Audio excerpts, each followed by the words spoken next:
Last we left our heroes, you awoke on the beach at the edge of Seafarer's End and found your charmed patrons Vilma awaiting you. In a short discussion, you found them able to lead you below the waves, secretly, ahead of the awakening descent to this place of worship and offering.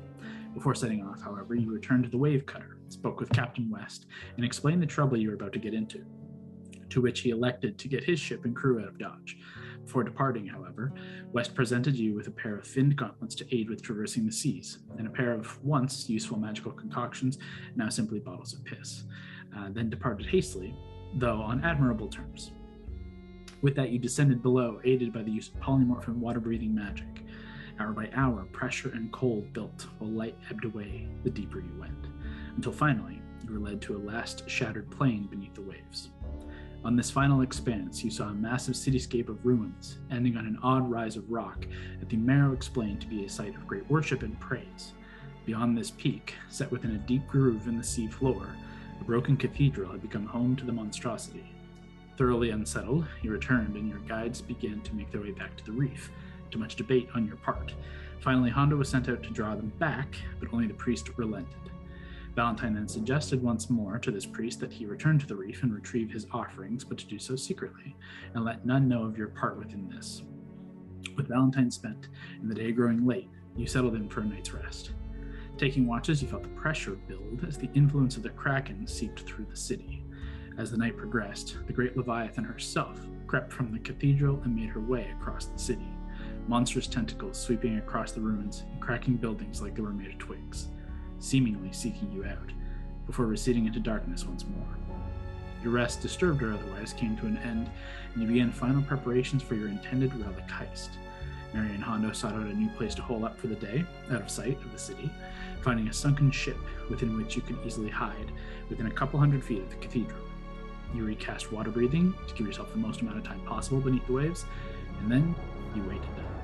The hours ticked by slowly before you began to hear this odd chanting and watch these three processions of Merrow descending upon the city with offerings in tow.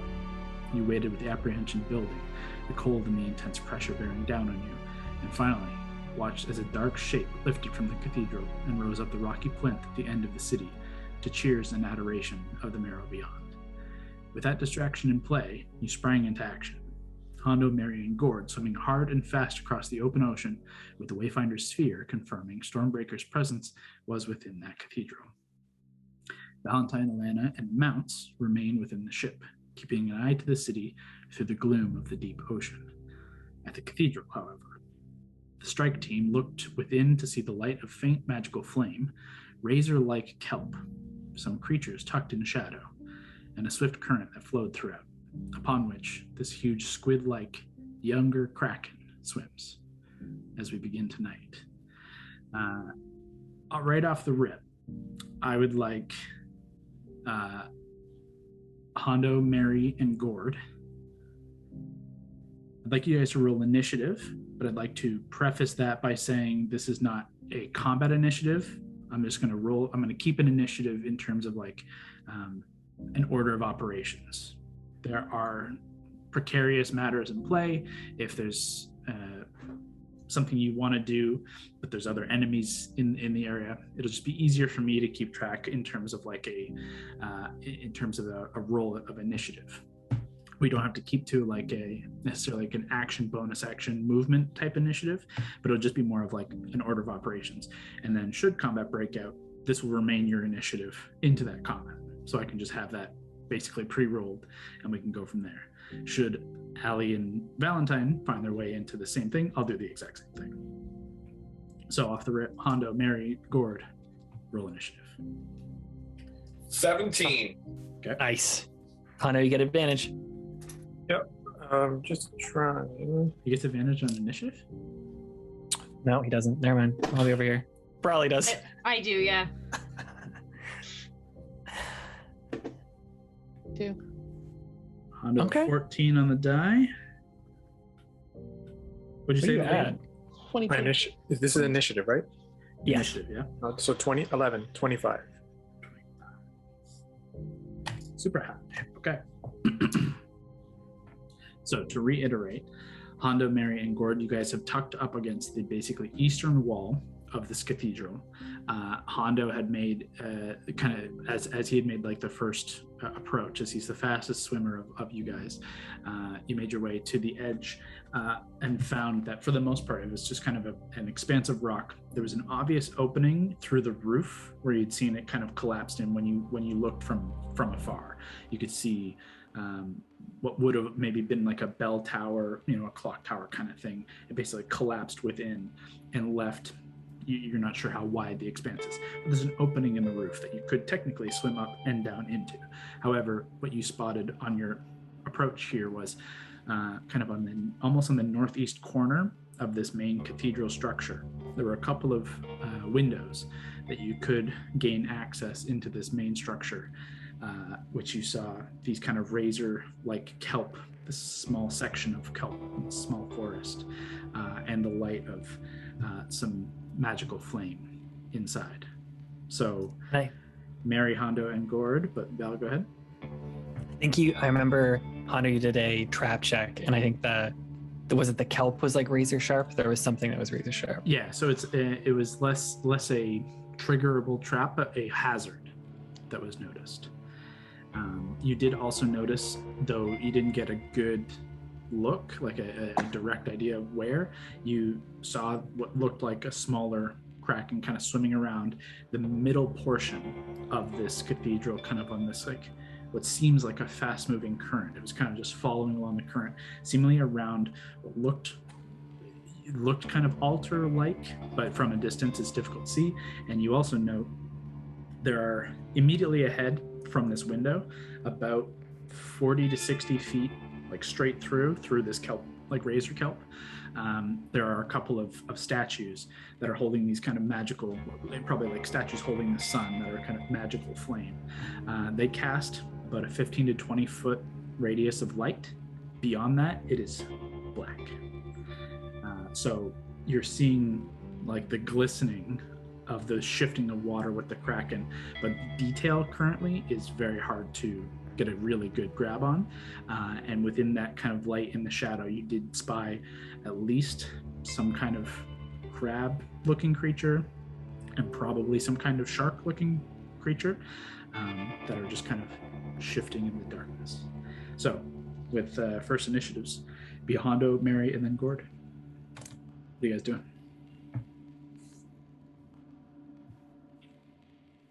Hondo, technically you have first initiative. Oh boy. So we can't see any, like, we know there's something there protecting, but we can't see them. You can see the kind of the outline of this smaller Kraken, what you would assume to be this child Kraken.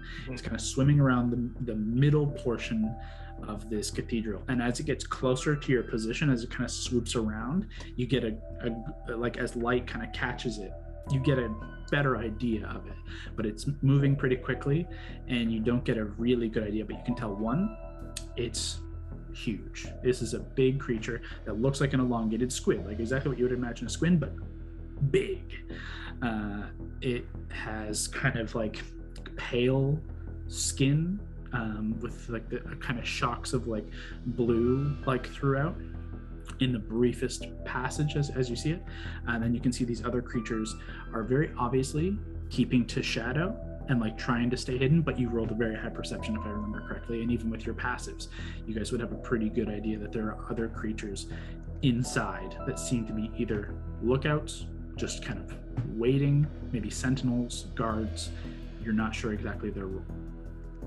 Can I do an investigation to see, is there a closer hiding spot that we can get to? Inside? Yeah. Yeah, go ahead and roll an investigation. That's good. That'll be your action for this round. While Hondo is investigating to see if there's a better place to hole up with a 16 on the dice. And my investigation is 11, so 27. Yeah, as you swim forward a little bit, and you can see basically there's a corner here where you're looking in through the one side through the window, and you can see this kind of kelp forest. You swim around and you can see there's another window that is somewhat more collapsed in. It's not quite as easily traversable, but you can still see through it relatively fine. More kelp, it kind of covers this area, but you see down kind of a long stretch of hallway that dissolves into black. But you can see there is like a shadowy kind of corridor that in theory you could tuck inside and be in shadow. But at this distance, you can't tell if there are any other creatures, and you would obviously know you'd have to move quickly and stealthily to do so unseen. You'd also move basically through this razor kelp to do that. Ooh. All right, so I'll tell everyone. There's a place we can go to hide next, closer, but we'll have to get through that kelp. Okay. As Hondo kind of informs you guys that, Mary and Gord, is there anything you guys want to do with this kind of round of actions? I have a question. Mm-hmm. 2 questions, actually. Can you remind me if when we're on the outside of this... Sorry, also mic check. Am I loud enough? You're a little quiet. God damn it. Okay. I'll fiddle with that in a second. I'll try to project. Is there a... from where we are on the outside of the cathedral, is there a direct line of sight where we should be worried about being spotted from the Hey Kraken God celebrations that are going on? So you guys are almost in direct line of sight right now. As you to get to this point, I made it very clear there was no cover from ship to cathedral, and it was just open terrain, open sand and ocean, though very dark. But the advantage you have right now is if you guys are in this cathedral here and coming up on the east side, the Kraken is up, kind of rising up over the rock that kind of extends out and over what would overhang over top of you. So it's like hanging up and over. So none of the Merrow can see down. They're kind of staying back below the eye line of the rock, essentially. So you're kind of down deep within this gully. So there's none of the Merrow would see, as long as the Kraken is maintaining their focus. The Kraken, however, with a turn and a high enough perception, could see you guys at this point right here. To avoid sight while it's there, you'd have to be on the south wall. Okay. And so I guess in theory we could swim around, but this is a big place, right? Like it's gonna take a while to... In terms of like action economy and rounds, like it's going to take you guys a couple of rounds to like swim around the exterior. Yeah, it's not worth it. Okay. Second question: can you remind me the distance between the ship and where Valentine and Elena are? And yeah, we confirmed it was within earring distance, but I don't know if we got an actual rough distance. You would have to say roughly between. Your best guess would be 400 feet. But it could be as short as 350. It could be upwards of 5. Okay. It's very difficult to really get a good absolutely. gauge. You lose sight within 20 feet. And I mean, we're also not used to swimming, so it's like I know how long it takes me to walk somewhere, but I don't know how long it takes me to swim in super murky water. Okay. And then another just point of distance.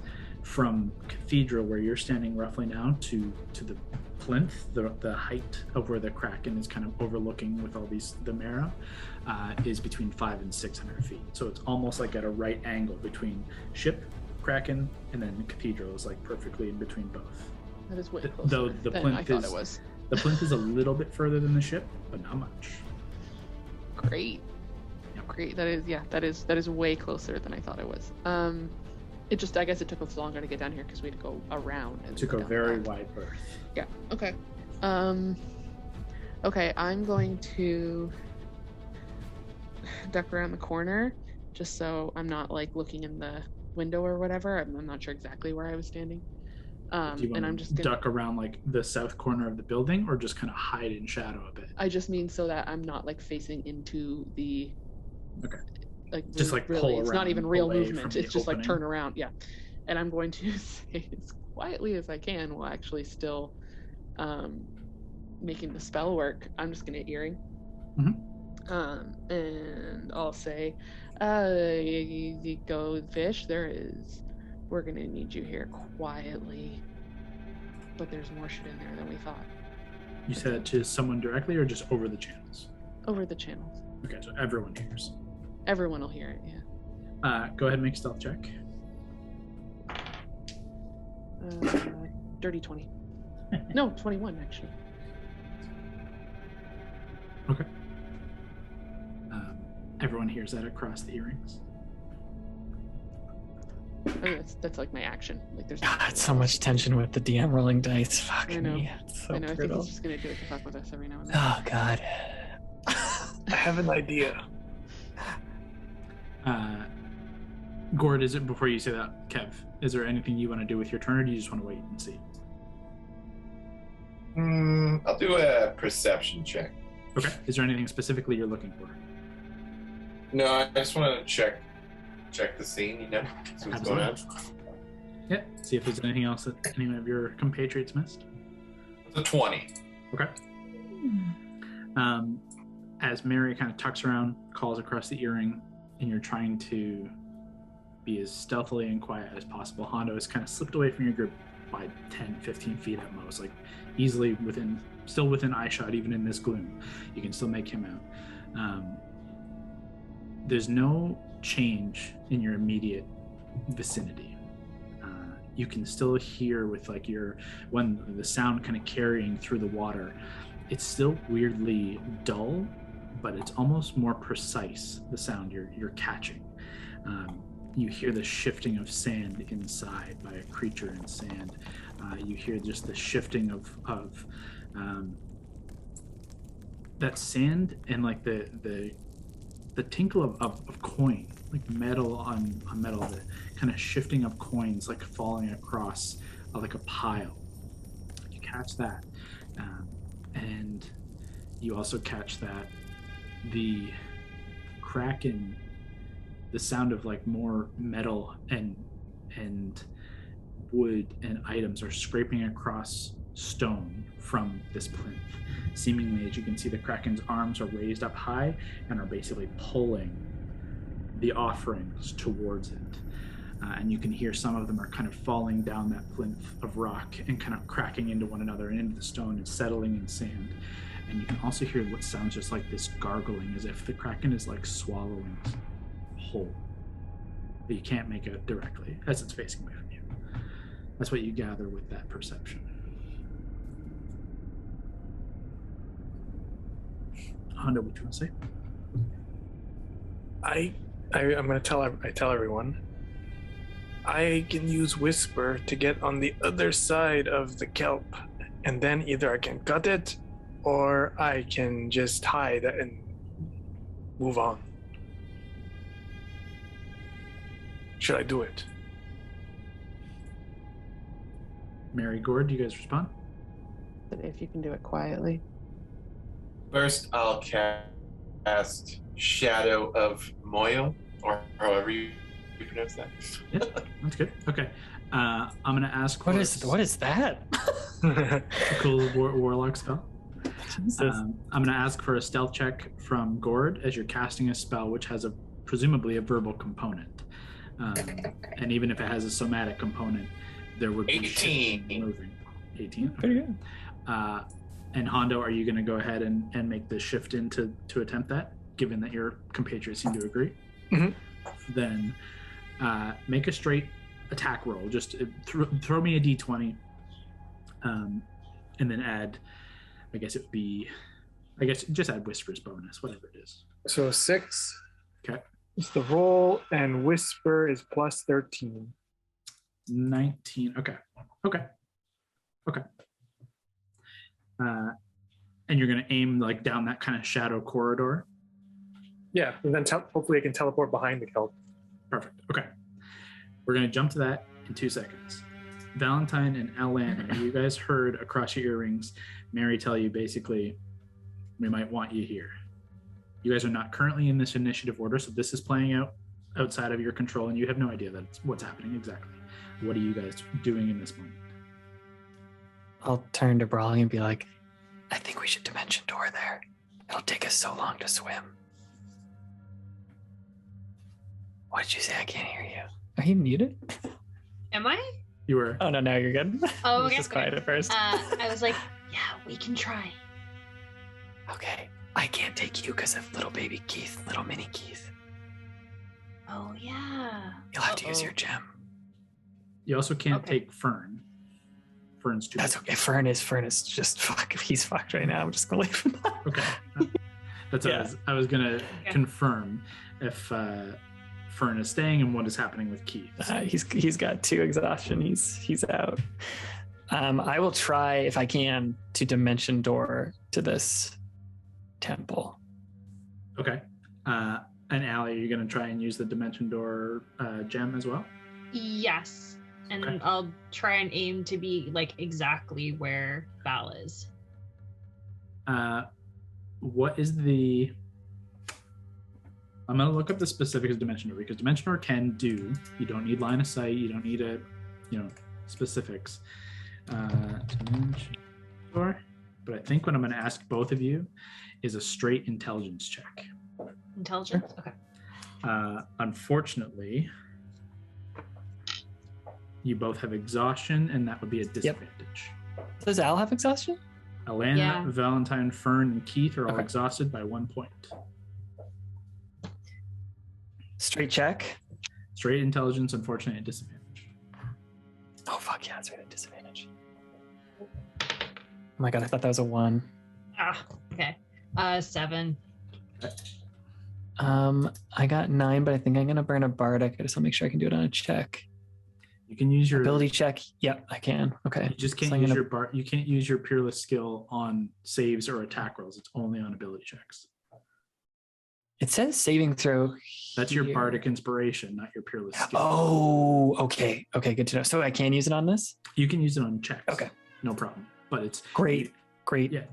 clarification. Your inspirations can help your friends do it on pretty much anything. Wow. But you yourself check. So I rolled a 9 for my int originally, but I just rolled a 10 for inspiration, so 19. 19. Okay. Okay. We'll come back to that in a second. Oh no. Hondo, you roll high enough that you are able to kind of line up, and with Whisper, even in this undersea, like, I guess just the terrain, like having to like throw a dagger is a difficult task. You can only throw at your minimum range. Even as a sharpshooter, like I'd give you a little bit further than your minimum range. It's less your ability as a sharpshooter to throw. It's the literal terrain holding back your ability to throw more than 20 to 30 feet. So you don't get your full 60 feet.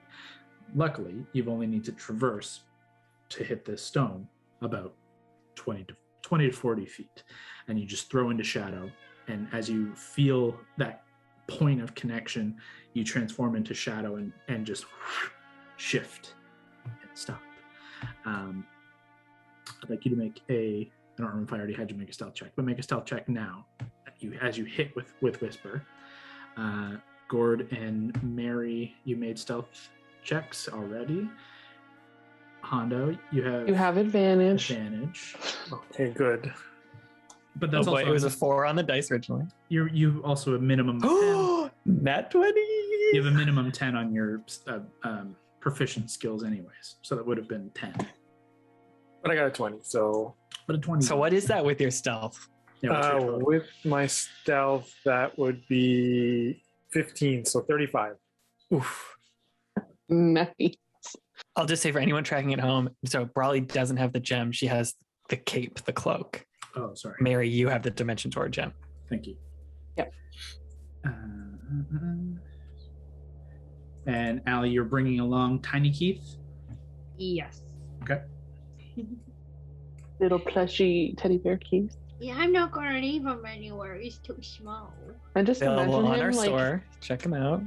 imagine him like in your backpack, like one of those baby Oh. Bjorns.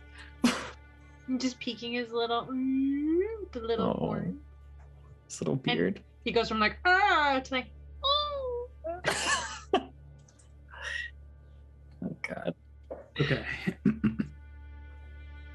Hondo, you managed to pull yourself inside of the cathedral, Whisper rematerializing in your hand as you materialize from shadow, and you just slink down into pure pitch black. It is completely dark. However, you have dark vision, and you are both a rogue, proficient in being stealthy, and underwater, proficient in being a Triton. And you happen to kind of sit in this gloom. Immediately, unfortunately, where Whisper struck, You manage to pull yourself away from this razor kelp. But where Whisper struck, and as you kind of Whisper rematerializes in your hand and you kind of put your hands out to steady, you feel a wall and you feel what seems like rubble. It feels like either a collapsed wall or just piles of rock. But it's slick, and you can feel algae kind of slick on your hand. And as you are kind of steadying yourself and getting visual, there's this kind of rock wall, as I said, this collapsed wall. But immediately in front of you, there's this archway that would look directly into the kind of central portion of this cathedral. You can see what was once this kind of altar. You can now see a pile of detritus and stuff around which this Kraken seems to be swirling. Immediately, that algae burns your hand, and you can this acidic burn across the palm of your hand and across Whisper as well. And you are going to take some acid damage. This is going to be no fun. Already, no fun. This is going to suck. Take 10 points of acid damage, Hondo, as immediately you feel that burn. And as you're just trying to like wipe it off, it's not coming off. And it's just like stuck to the palms of your hand. What do you do? Acid. I'm just checking my equipment quickly to see if I have anything for acid. Running through the Rolodex in your head as to what it is that you are resistant to and what you can manage. Everything hurts extra bad because we're in seawater. So like every little cut fucking burns. I have nothing. Okay, so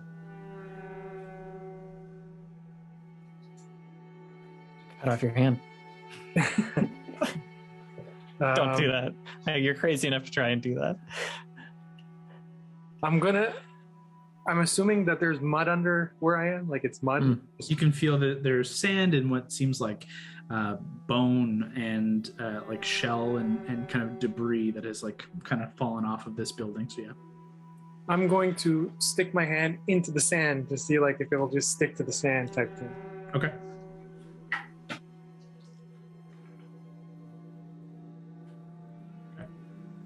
As you kind of rub your hand through the sand and the shells and the detritus on the bottom of this seafloor, at the bottom of this cathedral, you do feel it begin to scrape away and not deal any more damage to you, thankfully. And as you didn't kind of, you feel that it could have easily eaten through skin, through bone, through easily cloth and metal.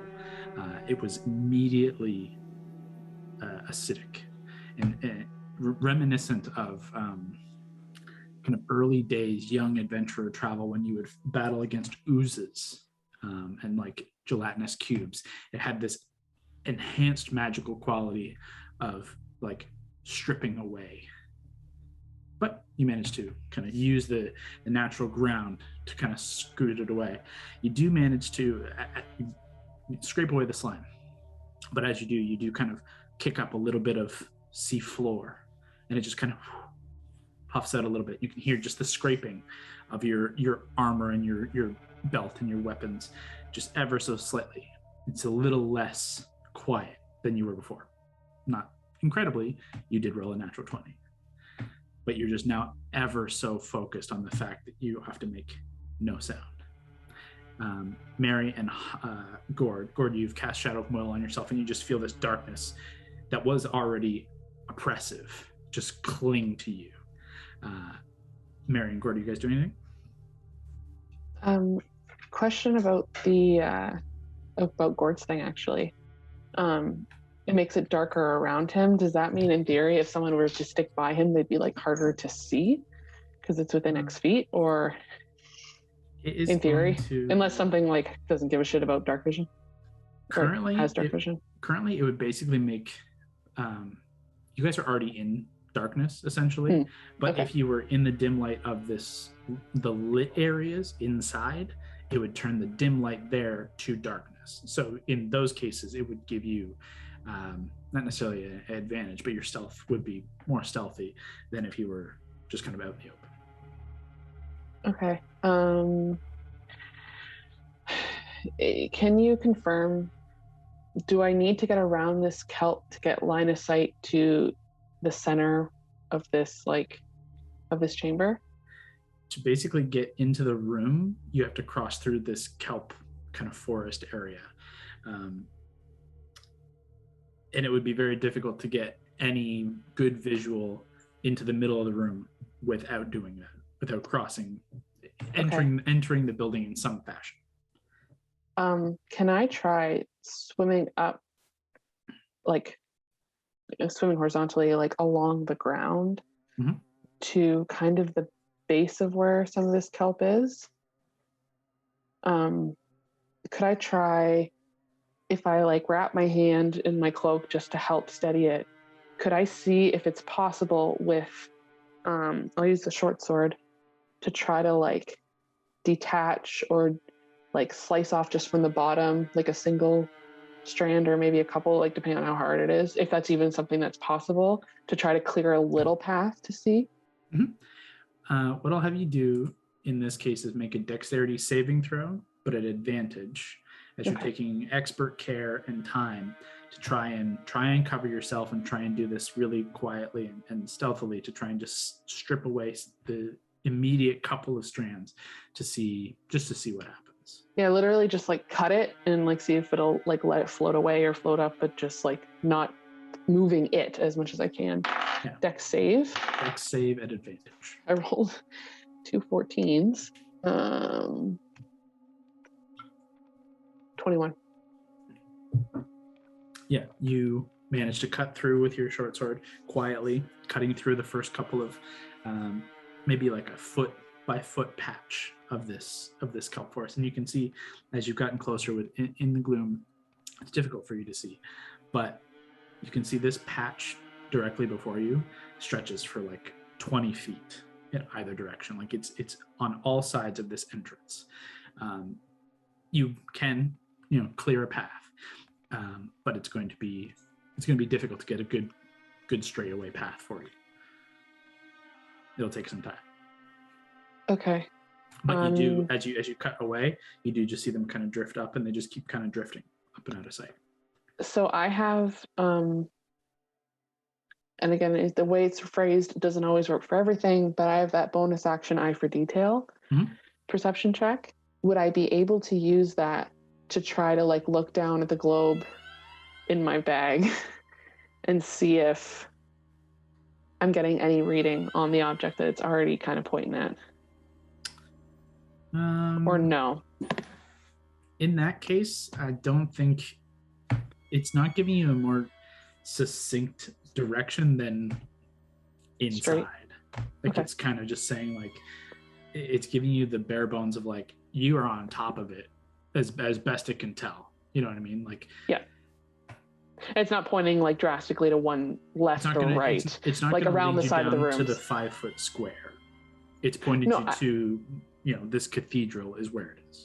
I understand. It's not gonna like say, gotcha. Okay. I thought it might be able to point us to like a corner where it was buried or something. But if that's not the way it works, that's totally fine. By my reading of the spell, it's less about leading you directly to it, but more leading you to the space in which it's in. Like this would be what I would say is you can do that with a bonus action once you're inside, and it can give you further than inside. Does that make sense? I understand. Okay. Then I guess that's my action. So. Okay. Gord, are you going to hang with Mary? Yep. Okay. At this point, you guys just both begin to hear the kind of cheers and just kind of roar of the crowd, so to speak, beyond in the city just kind of continues to grow. It's still swinging up. And at this point, you hear as Valentine materializes in a kind of puff of kind of boiling water for a moment and arrives within 10-15 feet of you guys. Val, go ahead and make a stealth check. You got it. With disadvantage. Mm-hmm. Okay. 18 for the first one. Lesser for the next, so 15. Okay. And Allie, I would like you to roll I'm going to have you roll.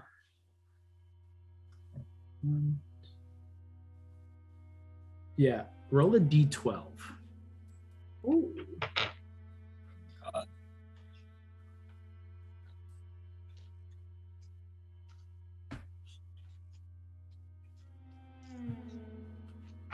The tension.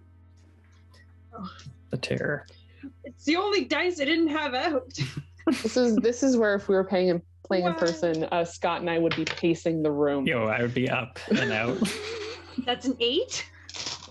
8. Can you add to that? Or is Just that what a the D12. adding? Oh, sorry, it's a D12. I don't know. Yeah, yeah. Give me 1 second. Oh God, where's it going? He's What's gonna throw your happening? mini. He's gonna throw I your know. mini on the street. In a specific, it's probably a clock, right?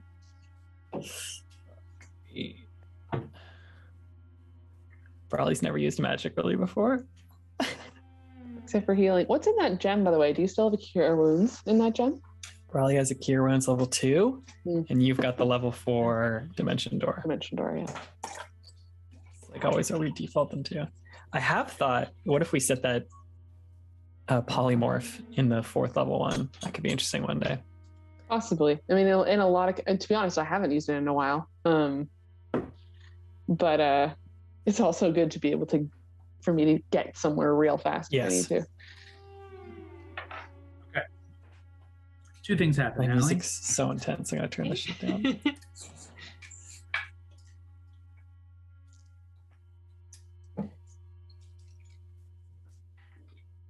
To probably get splinched. You and Keith suffer 17 points of force damage each Oh, you got splinched. Oh my gosh. Okay. as you tuck the cape of the mountebank around yourself and Keith, and you just focus on the cathedral. And this is the first time you've ever cast this spell, and possibly any spell other than like a healing kind of spell, which is seemingly a little bit more straightforward. Your direction of this spell can be so precise, and without a very precise direction, this spell can lead you somewhat astray.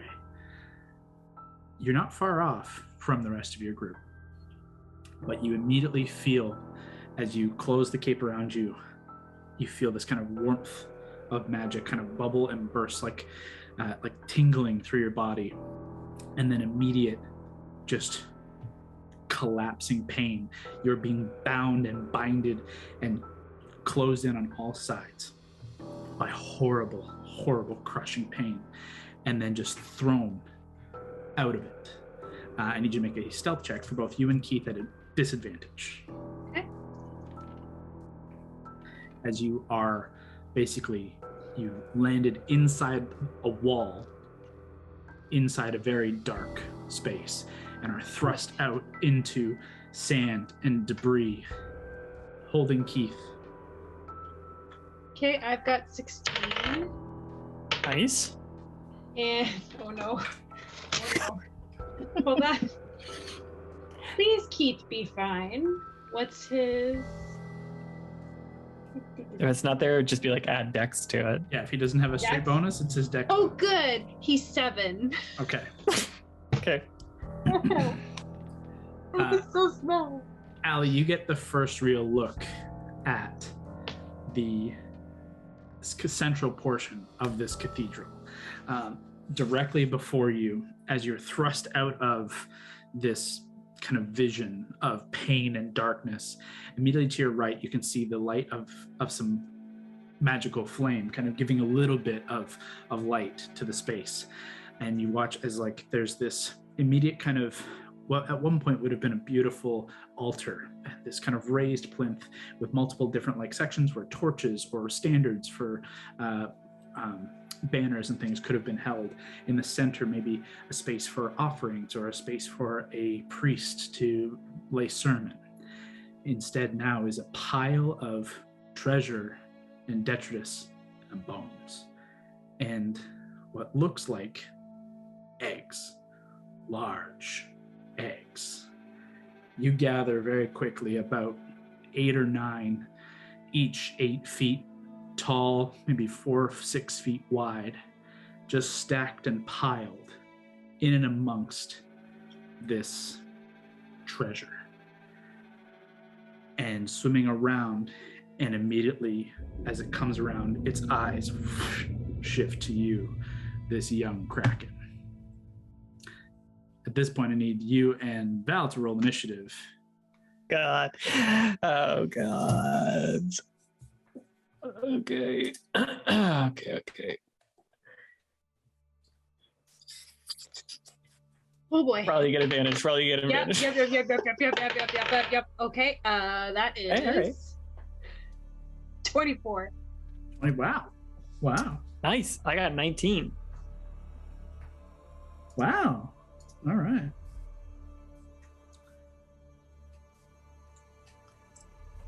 Okay, well,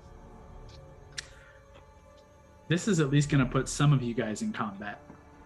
So we're going to switch things over in a second, because Allie's about to be in a little bit of a scrap here.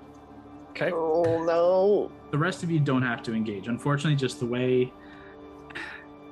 I don't really have a better way of, like, I try to make it as random as possible, and it's just the way the dice rolled that Kraken spotted Allie, and basically as Keith, you were thrown out of this splinching of Dimension Door through this wall. There was some audible pain, and Keith let out this small, tiny little bleat, these little air bubbles, and the Kraken this young Kraken, spotted. Big Kraken.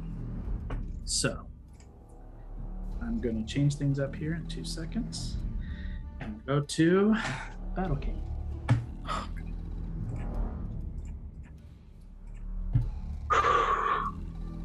Oh, Ooh, fuck. Look at that. Oh my God, pretend fire. This shit is next level. That looks so good. That's nice. Oh, hey, What a those great are the place to tea die. lights that Amazon Love the delivered color. earlier. I understand why we got those now. This is way bigger than I thought. When I first saw this map, I thought it was small. So Holy that- Takes up shit. 2 tables. Oh my God. That is great. Oh, that looks so good. Oh, look at Brawley. Immediately. He spotted the treasure, though. He spotted the treasure. Yeah. I immediately took Sweet Boy. Oh, fuck. Oh, no. Fuck. Oh, good. So,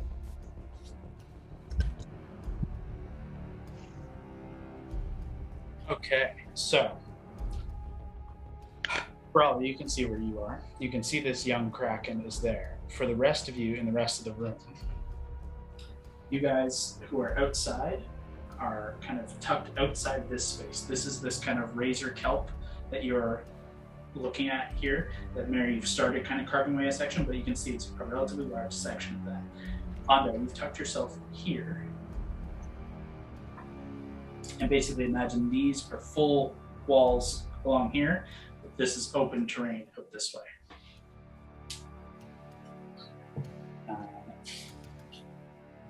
Okay. And I'm right near them in that top, Yeah, so like northwest. Okay. Valentine, Gord, and Mary, you three are out on that top northwest corner. Hondo has tucked himself into the west wall. Yep. Alana's 15 feet from him, though doesn't know that. Although Hondo, at this point, you would definitely hear the Kraken let this not even necessarily a roar, but it is kind of a what would equate for a Kraken's yell, as you also hear Allie and Keith kind of expel out a little bit of pain in this space. I'm behind the wall, right? Yeah, you're right behind that wall, behind Brawley right there. Okay. And Gord, Yeah, you're just like a little farther south. He showed your mini earlier. you're literally tucked right here. There's this archway here if you wanted to go out. Otherwise, this is a full wall. So let me do a quick write down over here, and then sorry, this is a little scattered. But I wanted to give you guys visual. And now I will write out our initiative. Brawley might have top of initiative. What's yours, Hondo? My initiative? Yeah. 11. Oh shit! Yours is lower than I thought. Well, No, that's what his to add it's his- initiative is. Like what he Oh, sorry. rolled like a 25. Oh, okay. Oh, So you're sorry. probably one above Brawley. Probably, what did you roll in that 20? No, I rolled, what did I get? 16? And then Shit, I you got add, a lot now. yeah. Hey Kyle, is this setup Tim Burton influenced? Feels very, very Beetlejuice in here. I was gonna say it looks like very much like a very 1980s Batman. That's more what I was going for. That's Tim Burton. I know it Yes. is. The candles look so good. It looks so good. For like I don't know how much those tea lights were on Amazon, but it was not that much. No, they were like It's worth $12 it. for like 20 of them. It was great. It's so worth it. I just painted the bases black. Ooh, cool. Okay. Technically, top of the initiative is Hondo. As you hear the familiar sound of Allie and what sounds like a smaller version of Keith in pain, suddenly like 20 feet south of you, and you hear the Kraken respond in some aggressive kind of action. What do you do, if anything? Okay, so I need to clarify one thing. In the middle, where the relics are, I guess, is there any creature there that I can see? Is there anything protecting it? If you want to make you can use an action to make a perception check, but it's an action. The white thing is a creature, just Yeah. like that thing there is like the baby. Yeah, that. But I mean, like Okay. within the ring of. Yeah. Okay, I'll do that. Why not? Okay. So using Wait, your that would be an action. action you said? Yes. Yeah. Your action to perceive. You can without using your action, you can tell there's the child Kraken is there and is basically has been encircling this pile. Okay. Because basically, I'll say what my thinking is here. Okay. Sure. I'm thinking I again use Whisper to teleport into the circle. Yeah, I mean, you're real close to it. You could even maybe like walk there if you wanted, or you could try and use that on the Kraken. Like, because I'm assuming the circle thing is right behind the Kraken, so you're not too far from it. It'd be 25 feet in terms of like onboard distance from where, or 25 to 30 feet from where you're standing to the kind of pile in the middle. If you went a straight shot, but you can tell with your passes, there is a strong current that is kind of encircling the middle of it. Like all around what would be like this ring. You can So feel basically- the current. The Kraken's around that area anyway. You can definitely see Yes. the child is. The child. And that Kraken might pull you, but that's Um, where the relic could be. Okay, then okay, so you said Brawley is in trouble right now, right? You heard her in pain, and you heard Keith yell out in pain, and then you Okay. heard the Kraken respond. And I'm close, like I can walk to them, right? You can swim if you want to try. So what I'll do is I'll try and get behind Brawley, who I see in the archway, and maybe just pull her back. Okay, well, this is what we're going to do. As you immediately step out, Current take you? Wait. I wouldn't have to step out. I thought I could go from behind. That's already a wall. Oh, that's a wall. Damn. Okay. That changes. Everything. Yeah, there's a full wall between the two of you. Shit. Okay. But that is a little arch right there that you're in front of that you could poke at if you wanted. You guys are in two different arches, but it would force you into this main section. Yeah, the problem is then the baby's there too. This is precisely the problem, and why Big I Mama's built it there. this way. Well, big baby. Okay. So I have an idea. I'm going to use Whisper to teleport, but I'm going to use it to teleport me to behind Brawley. And then with my bonus, I can pull her back. You need to throw. Where'd you pull her to with the Kraken right there? Like, where are you pulling Pull her to? back into the archway. But baby's right there. You probably get an attack of opportunity on you. You can do what you want, but just walking you through, it might not go what you're thinking. Because I'm thinking the archway will provide cover.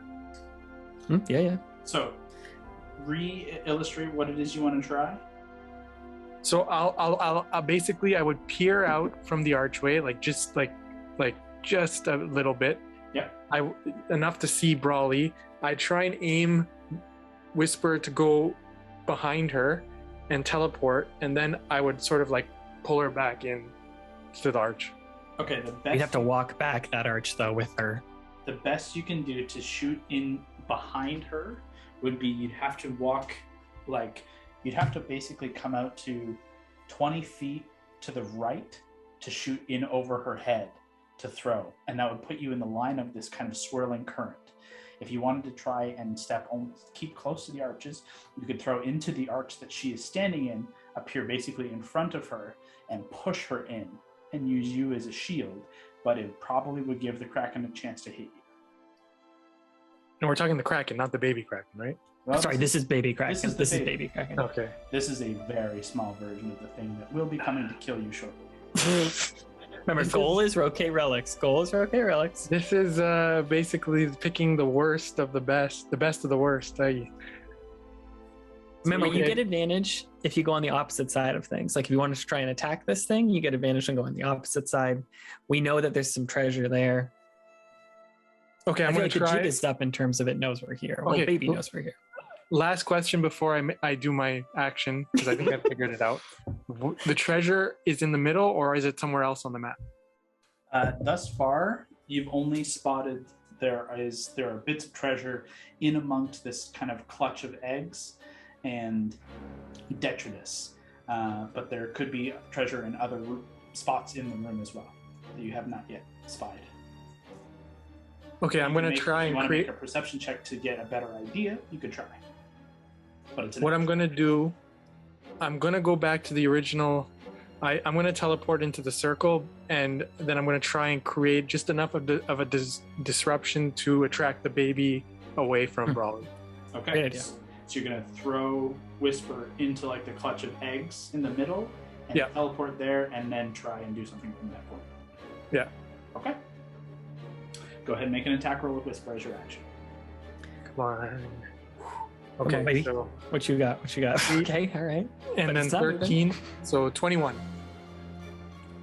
Hondo, as you draw Whisper, you hear this action, and it takes you almost to the full end of almost doing nothing with this round before you say, I have to do something. You throw Whisper, and it does indeed collide with either an element of the egg in the central portion or something. It hits, and you feel that connection, and immediately turn to shadow.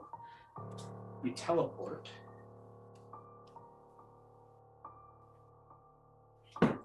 Basically through to this point where you're kind of standing atop this pile of eggs and treasure, and you can just see that there is indeed there's straight treasure beneath your feet. You're seeing platinum and gold. There are gems. There are things kind of spilled in and amongst bone and eggs all around here. It could take a full action or two to suss out what is in this, but your immediate focus is on the Kraken that is currently about 15 feet from you. What do you do? So now, because I'm thinking maybe just throw a pebble or something at it just to get its attention away. Okay. You could non-lethal attack it if you want. Like you can Yeah, always you know, Well, hit you it used with your action already, so I would say if you wanted to kick at some of the treasure and bone to make noise, you absolutely can. Not as an action, but just as a hey, over here. Yeah, basically. Sure. Easily enough. As you stand there, you use your action already to throw Whisper and appear over here. So you just sweep your boot across some of the bottom here, and you connect with just a scattering of coin, and it just kind of kicks up with a bit of bone, and the sound immediately you watch as this squid-like head, one of its eyes just swirl across this horrid body, looks in your direction. Tentacles, one already reaching towards Brawley, 2 tentacles rise in your direction. You've definitely caught its attention. And I have a little movement left, right? You've used none of your movement technically, because your teleport Okay. is just teleport. Well, now can I take cover? Yeah, where do you want to go? Is there a little? Looks like there's a little cove or hiding spot in the rocks there where I am. It's more less of a hiding spot and more of just a pile of egg cartons that I painted funny, and there's not a good way for them to connect properly. But if you want to try and get around the right side of the kind of pile and the altar, you can move around that side and get away from the reach. Basically, I just want to somewhere where I can take cover again, not be noticed, but I've at least got the attention for it to investigate maybe. So if you want to try and do you want to get down behind that edge? Sure. Okay, well, first things first. As you go to swim away, you've caught its attention, and this motherfucker's got reach, so he swipes at you with a reaction attack of opportunity. One of its tentacles just reaches out 15 feet and wraps around your leg as you go to swim. Let's see. That is a 19 to hit. Is that your AC? That will hit. No, wait, I'm 19. So No, so it does hit. Damn. Unfortunately, that means you're about to take 15 points of bludgeoning damage, and you are grappled and unfortunately unable to move. Do I not get like a swimming advantage? Not against someone else who's also a swimmer. Yeah. Unfortunately, you are grappled and restrained by one of its tentacles that reaches out around around your left leg, and it just holds you in place for now, but you are currently grappled by it. You have a bonus action if you want to try and do that, but that would be the end of your turn. So like with my bonus, I could like pull up Frostbite and try and cut it free? I'd be okay with you using this as using your bonus action to try and get a swipe at it now. Absolutely. Okay, I'll do it. Okay. All right. Roll is 17. Okay, on the dice, that'll definitely hit. Go ahead and roll damage. You do not get sneak attack on this, unfortunately. Oh wait, so sorry, I better check. Frostbite is 1d6 plus 5, 2d6. Yeah, 2d6. So it is 11 points. That's not right. And am I free too? You are not freed, unfortunately, but you do swipe down and you stab in, and you see this kind of faintly kind of purplish blood begin to kind of pour out of its one tentacle as you draw back Frostbite with Whisper in the other hand. You are currently grappled, and you have its attention, but that is going to end your turn. Take us to Alana. Okay. It's like it sees me. It's right in front of me. Oh, actually, you know what? I apologize. Yes, Okay. It is directly in front of you, and what it's going to do with a legendary action at the end of Hondo's turn is attempt to grapple you with a tentacle. Okay. Oh, balls. 16 to hit. I'm 16, so yeah. Oh, wow. Okay. Oh wait, am I wearing heavy? No. You're wearing a +1 breastplate, right? Yeah, so I'm medium, so 16. Yeah. Unfortunately, at the end of Hondo's turn, the Kraken reaches out and hits you for, what is that? 14 points of bludgeoning damage. Okay. And you two are grappled at the start of this turn. Okay. It is Not now good, guys. Not good. Nope. No, it's not. He is behind you, Yeah. directly behind you, so like within 5 feet behind you. But keep in mind that he is also there, and he is tiny. Is he in my hood, like safe? Like. If you here? want him to be, he would also then be grappled with you. Oh no. Okay, never mind. So I would say if you wanted to, as the Kraken is coming to grapple you, you could push him away and kind of tuck him into this corner. Yeah, he only has 2 hit points left, so. Oh boy. My poor baby. Oh, Keith. I know. Well, that is we'll see what happens. Yeah. It's your turn now. What do you do? Okay. Can I? Roll. I like where this is going already. Can I He's a baby. He can't be all demon. Can I just since I have no other choice and she's this is what she would do because she'd be stuck, can I pet him? Just pet and be it's okay. You want to try Put and us down. you want to try and It's soothe the okay. beast? Yeah, and I'll just kind of go it's okay, baby. And just calm it down. You can certainly try. Let's put it that Okay. way. Please, dice gods, give us an actual Please. 20 for this shit. Please. I'm gonna give this an animal handling check. It's Okay. not technically an animal, but it is a juvenile. I will give it that it is a child, so animal handling, and I'm gonna roll a contested check against you to see how it goes. So here we go. Animal handling on your side. I'm gonna go. Come on. Intelligence on my side. That's an 18. Hold on. I can't do math right now. Plus 5, 23. That's a 23. Okay. Pretty good. Good. Not quite as high on my side. It's So so 14 weird. over here. As you begin to try and soothe and calm, use your whole action. Is at the end of your turn. Yeah, because I just want the baby to know he's safe. We aren't gonna hurt him. We're just visiting. Okay. As you No do so- Rajay? Are you thinking about Rajay or no Rajay? We'll see. Okay. You try and calm this young Kraken, this young beast that should be raised to ruin cities. And you just try and act motherly towards it. You just gently stroke its tentacle, and you feel it binding around you and just tightening its grip. And then it loosens ever so slightly. It begins to kind of pull you in. Oh boy.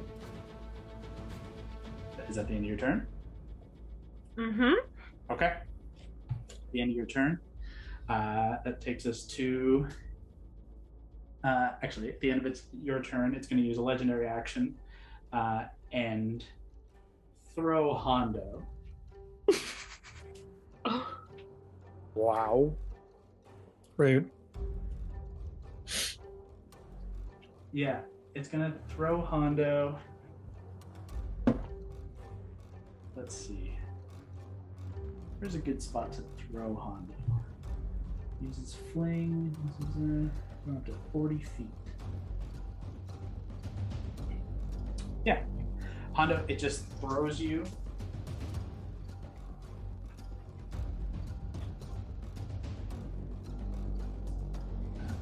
Outside of the land.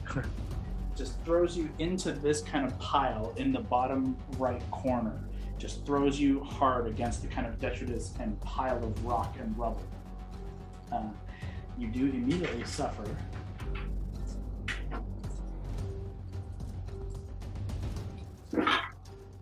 Oof, that is a very high roll. 20 points of bludgeoning damage. Man. As it just hard hucks you into stone, and you just crack and tumble into a pile on the base, on the floor of this cathedral. That's going to end its legendary action and take us to Mary. Well, I'm down. You're down like. No, I'm not. I'm not. I'm like, We slept before this. Did you reset your points? Okay, can you remind me where I am? Top, kind of middle top. There's a kind of broken ruin section there, and there's a pile of green. You guys are just on the outside of the windows there, and you've started pulling away at this razor kelp. Yep, I abandoned what I was doing because I've just heard a lot of shit go down, and our stealth is busted, so there's no point in doing this anymore. I'm just gonna have to go through this shit because I don't have any other options. How tall does it go? Is it all the way up? It's up through the window, so you have to cross through it, unfortunately. Yep, I'll do that. Okay. Make a dexterity savings throw. Another 14. So many 14s tonight. 21. Yeah, you just basically back up and look to Valentine and Gord and just propel yourself and dive through. Let's see how you feel through. Your movement speed is how much? I only got 15 if I'm swimming. Okay, you would still be at the very end. I'll of bonus this- action dash. Okay, so you'll get through it. Where do you want to end up? you're coming through this window here, 5, 10, 15. Do you want to go this way or this way? Let's go towards like your first option. We're not quite square, so the north, south, east, west doesn't quite work. Yeah, there we go. I mean, just consider the light at the end there, north. North? Okay, yeah. So I can see the room? You can not quite make out. You can't make out over here, obviously. Yeah. You can make out these lights, kind of giving a little bit of light to that area there. And you can just make out... what's your passive perception? It's pretty high now. 21. Yeah, the light at the far left is giving you enough that you can see Alana is being kind of cradled and like wrapped up in a tentacle, or at least who you assume to be Alana. It'd be hard pressed to be anybody else. Yep. The only dwarf in your party, and the only one that you don't have line of sight on other than Hondo. But you can see this huge Kraken wrapping her up and pulling her in. Okay. About, how far is that? 5, 10. About 50 feet shy of you. Is that Okay.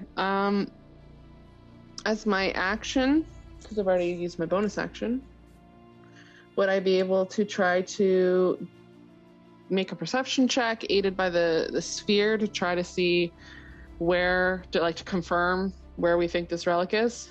Yep, for sure.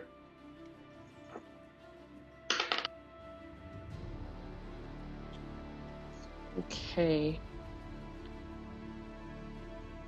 18.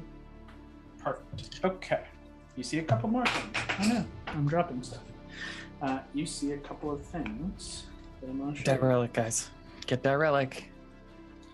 2 seconds. Okay.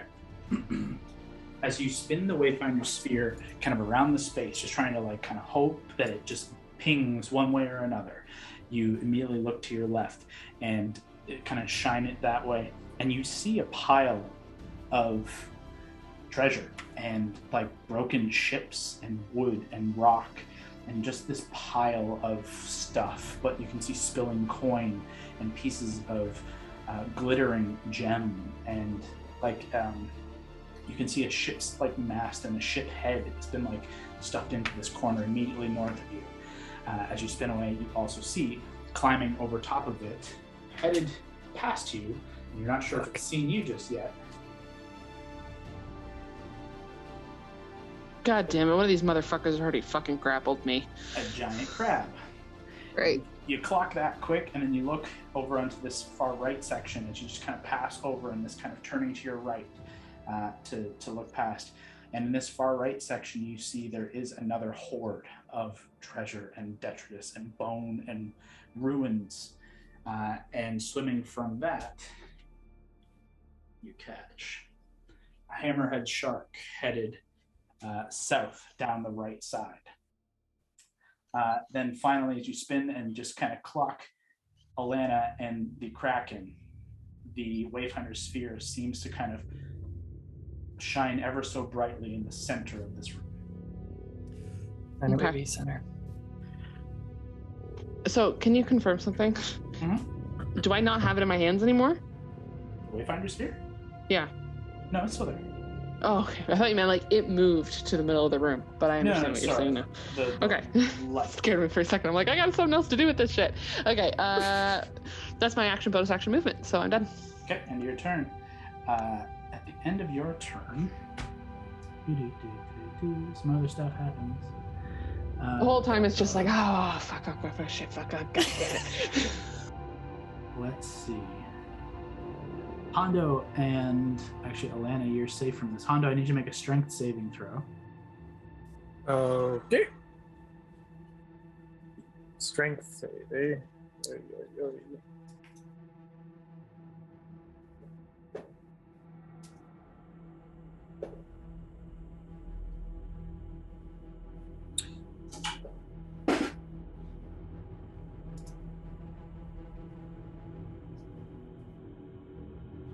What's the total? So strength save is +3, 13, 16. Okay. Hondo, you are carried along the current that just kind of swirls around here. You are carried in this direction Oh, fuck. to there. This shark is kind of pushed back, not too far, so you're not connected directly with it. The Kraken slides along, not very far. Oh my god. Shifts with Alana in tow, and as it does, it basically pulls Alana into this very tight hug, a second tentacle kind of wrapping around, holding you like a tiny little teddy bear. For the time being, the Kraken is out of visual range of any of you. And that's the end of the lair action. Takes us to Valentine. God. Okay, I need to try and get in there. So Okay. I'll just try and make my way up around that corner, just basically following the sight of Mary Okay, then make a dexterity saving throw for me. with disadvantage. Nope. Exhaustion doesn't give you a disadvantage on saves. Okay, it's 20. Just Dirty ability 20. checks. You fear that you're about to get cut, but you manage to kind of swim up and through. Your speed is only 15 feet. That would keep you inside unless you want to use an action or something else to get further. So I'm right there, eh? I would be like hovering there. Yeah, okay.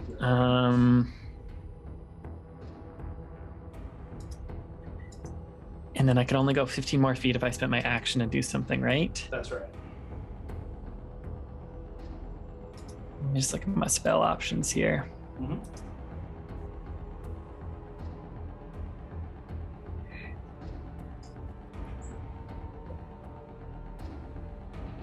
Let's do it. Magical secret time. I'm going to clutching Aetherius, just like clutch it to my chest. Think about the Summer Queen and think about how we need her protection. And I'll cast Circle of Power. Ooh, new spells. So Circle of Power is concentration up to 10 minutes. It's 30 feet sphere around me that moves with me. And for the duration, each friendly creature in the area, including me, has advantage on saving throws against spells and other magical effects. If you save on a spell and a spell has like, oh, you would take half damage, it negates it completely. Okay. So a little buff for us. And then bonus action, can't even see anyone. Do you see Mary? That would be the only person you see. Or Gord. Gordo. Do I see that little baddie or is he out of my sight? Unfortunately, just you coming through and still being in the kelp forest, you do not see the crab. Okay, that's all good. Then I think maybe as a distraction, I'll bonus action telepathically tell Fern, okay, pal, it's distraction time. I just need you to start swimming in a direction. Okay. Do you give any more specifics to the direction? Don't swim towards us. Swim like back the way we came towards the city. Go to the city. Yeah, like swim like up and like towards the city. Like if we did that long roundabout, just hopefully you can be this just like floundering, wet fox winged creature. To the surface. He will do his best as you deliver that telepathically to him. There's no direct response other than affirmation. Yeah, other than you motherfucker, why did I make this bond with you? What have you got? That's it, and then it's my turn. Okay. End of Valentine would take us to Gord. So, where am I? You were in the same spot that Mary and Valentine came from, that kind of north corner. You have to cross through, if you want to swim in, you have to cross through this kind of kelp forest that you've seen has like these kind of razor edges that Honda was kind of warning you about. You can also do whatever you want to try and magically get in here, but currently you're concentrating on Shadow of Moyle and would have to cross this kelp forest to get in the battlefield. Can I far step into it? Yeah, it would just drop your Shadow of Moyle as it's a different concentration. Well, fuck. Do you have Misty Step or do you not have that anymore? That was a druid thing, I think. Phantom steed? No. You can just like push through it. Yeah, Like you we can both just pushed through it. You can just swim in, both of them. Yeah, I'll just do that. Okay. It With just has- Phantom Steed? Check. Yeah. Go ahead and make a dex save for me. Save? Yes, please. Dexterity saving throw. 15. 15, okay. Unfortunately, you're just not quite as smoothly swimming here as the other two of your compatriots. Where you swim, you suffer 14 points of piercing damage or slashing damage as you just kind of you swoop in, and on the entryway, your stomach and the kind of the tops of your shins get like just sliced, just like very thin razor blades, just kind of cutting in through your less protected areas. I need you to make a Constitution saving throw.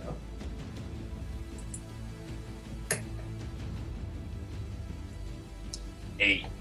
Oh, that would drop your Shadow of Moil. If you have luck. You have luck. If you want to maintain that, you'll have to roll above a 10, or a 10 or above. Otherwise, it will drop your Shadow of Moil. All right, I'll use the luck. Okay. Ooh, 17. There you go. Nice. There you go, buddy. You maintain concentration despite the pain. At this point, you've used your action. If you wanted to use your feline agility, you could get further. You've used your movement, I should say. If you want to use your feline agility, you could get further Do it. out of this. Feline agility. Where do you want to go? Do you want to head this way or do you want to head this way?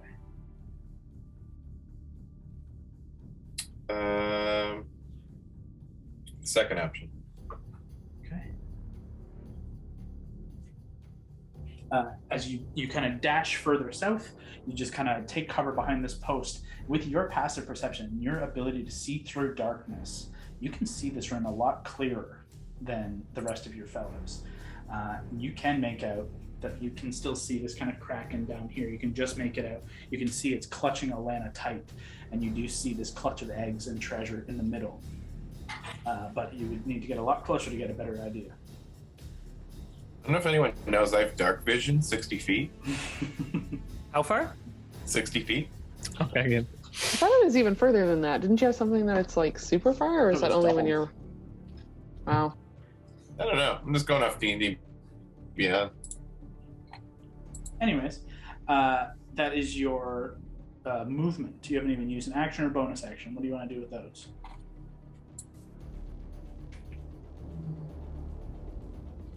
Can I do another perception check to really get a sense of what's going on? Or is that pointless? It would kind of be pointless past what I've already explained to you. If you want to search for something specifically, I can give you a better kind of path or a direction. I'm looking for relics. Okay. Zip, baby. In that case, what you would need to do is you need to get closer to this central area, or check the other. You would have with your enhanced dark vision. You know, there's a pile of kind of treasure here. You can barely see, but kind of make out there's a pile of treasure here, and you can definitely see there's treasure and the egg clutch in the middle. You'd have to get basically on top of one of those and then make an action investigation to see if what you can find inside of those. All right, I'll do that to the middle one. Okay, so in this case, you're gonna have to use an action to get there on this turn, and the next turn you can do a better look. Cool? Yeah, that's cool. One last thing. You do sense this kind of spinning current is moving between you and the egg clutch. You'll have to cross that with this action. Is that cool? Yeah. Okay. That's cool. Wait, can I far step into there? You absolutely could. It will unfortunately drop your Shadow of Moil, but you'll now be concentrating on far step. Yeah, that's fine. Okay, then that's absolutely good. Is far step a bonus or is it an action? It's a Far bonus Step- action. If far step is a bonus, then you can use your action to investigate. Yeah, Great let's do move, it. Gord. There you Great go. move. That's how you do it. You see, let's see, Alana, and actually you're the only one who would see this. Hondo is focused with his face in the dirt. Mary is about to get attacked by a crab. Val, you're too far away. Allie, just as this Kraken is kind of pulling you into this tight hug, you're kind of spiraling around in this swirling maelstrom in the middle of this cathedral. You watch this gore just materialize atop the egg clutch and begins kind of scaling to look down. What was your investigation? Oh my god, it's not very good. I'll roll it. 9. You begin looking, and you do begin to kind of sift through. At this point, all you found is like the eggs themselves are 8 feet tall and maybe 4 or 5 feet wide, and they take a big portion. This is a 25 by 25 foot pile of eggs, bones, treasure. It's going to take a little bit of work, and you're sifting through. You've started searching, and right now you found a bunch of coin. If you want to pocket some coin, you're more than able to. Yeah, let's do it. Okay, I'll roll here. I love the idea of frantically searching, but also pocketing coin as you're going. Just like scooping stuff into the bag of holding as you're like digging. Gord, in your search, you pocket 34 platinum pieces, Oh, shit! Holy fuck! and How do I like mark that on D&D Beyond? there should be Inventory. a currency in your inventory, and you can just add it directly to currency. I can put it in my notes for now too. We can always do that. Yeah, 32 that's what I would say. platinum You for Gordo. managed to gather on that first kind of check. It wasn't super high, but that's what you get. But pretty Oh, good I found coin. it. How much? Sorry? 34. 25? Holy fuck. That's going to end your turn. That's everything you can do with action, bonus action, and movement. That's going to take us to the child. Oh god. Don't call it that. It ruins Baby Yoda. Would like to see the baby. With Allie in hand. You're just its giant teddy bear right now. Kraken hunting is a dangerous profession. Let's see. Part of me is afraid, but also part of me is loving this. God. I am very scared. Okay, let's see. It definitely sees Gord. It's holding Allie. Hondo's been thrown, but swept away out of sight from Oh yeah. Let's see. Yeah, it's going to reach out with a tentacle and attack Gord. What the fuck is its reach? 20 feet. Huge. Oh, 20 feet. Motherfuck. Oh. Gord, that is going to be an 18 to hit. Yep, that is. Okay. Gord, you take... horrible damage. Actually, Good. It's not that bad. I take that back. 12 points of bludgeoning damage, and you are grappled. I need you to make a Constitution saving throw to maintain concentration on your spell. Fuck. Should I do Hellish Rebuke? If you want to burn one, Would that cost you a spell slot? It would. That would be your third, fifth level Max slot. That'd be you your only third got level. so many slots, but yeah, it's up Yeah, to I you. think that would be your last one. Sorry, what check? Con save.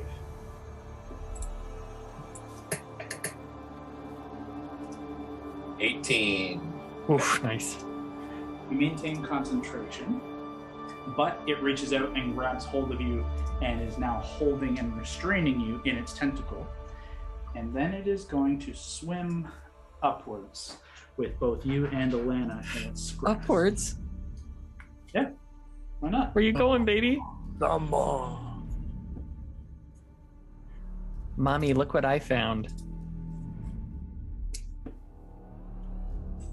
New toys. Can I retaliate at all? In what way? I don't know, I'm just wondering. Like, could I cast, like, wall of light or something and, like, blind it so it drops me? On your next turn, you can certainly try.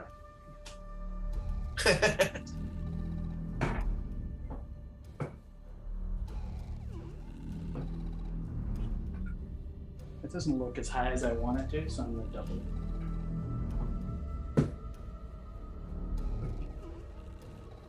it. Ooh, Gord, you have some terrifying, like, spells here. Jesus.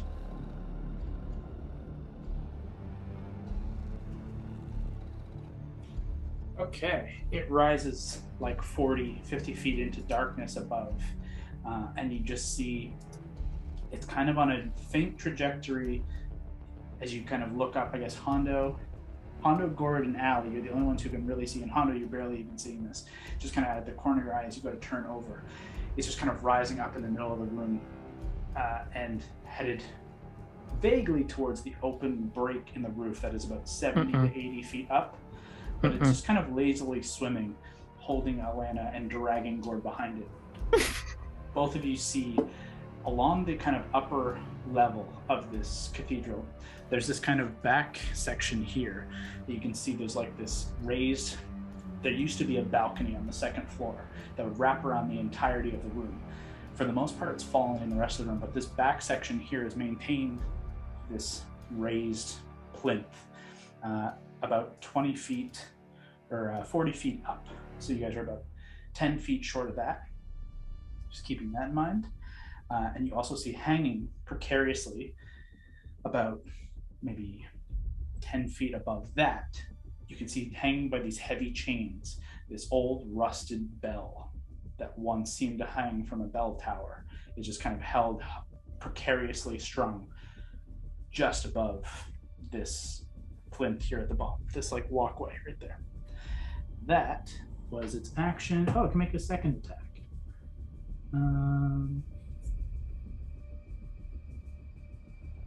Let's see. It's not going to eat anybody yet because Allie has kind of conned it from its eating thing. Yet being the choice word there.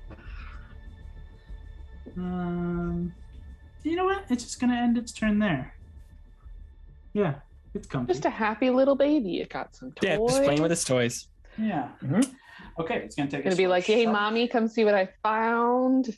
Very excited. Crab, the shark, is going to follow suit and just begins rising at a dash a full 100 feet and kind of breaks out of line of sight above the break in the roof. The crab attacks Merrow. Sure. Yep. Second time in 2 days, 3 days, however long it's been. I feel like the fight momentum, we are losing it right now. Yep. Ooh, that's going to hit. That's a 23. Yeah, of course. I need to turn this around, guys. Mary, you suffer. Oh, wow. 26 points of bludgeoning damage. Jesus. And you are grappled by the crab. Oh my god. Okay. That's going to end its turn and take us to Hondo. Find the relics. All right. I want to find the relics. No, with no time to lose, I'm going for the relics. Yes, baby. Yes, baby. Okay. You swim at half speed for your first round just because you had to kind of pull yourself up from prone. I do need you to make another strength save at the top of your turn.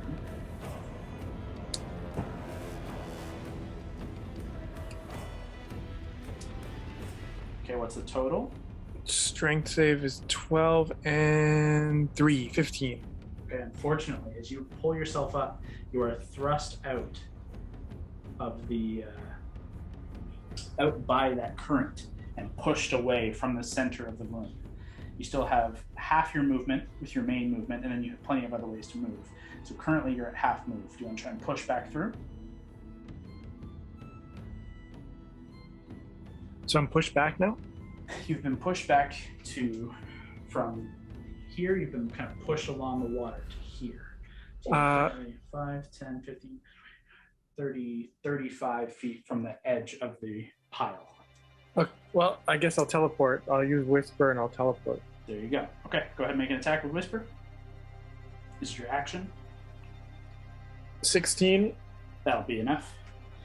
Whisper's bonuses, you step forward, you throw, and indeed connect once more with one of these eggs, and you pull back from the egg, and you can see a heavy crack, and there's a little bit of like fluid that kind of pours out from the egg, but you just go into, look, you have used your action to throw Whisper, so you can't use your action to investigate. But if you want to do a bonus action investigation, it will give you kind of the first beginnings, but it won't give you a full success. In theory, it would just get you some treasure if you want to try and search for treasure that are not relics. I'll do it, yeah. I just love the pirate Trin's gonna be like, I mean, I'll take advantage of the opportunity. So a 4 and my investigation. You are proficient in investigation, so that's a 10. Oh yes, so 21 total, 10 and 11. Okay. You quickly you do not have sight on the axe or on the hammer of Stormbreaker. You don't have visual on that. You don't have your eye on the relic just yet. You are holding position here and kind of hunkering down and sifting through around this egg and around the base. You see plenty of coin. You see a couple of gems. You actually see kind of embedded. You'd have to reach in between some of these eggs.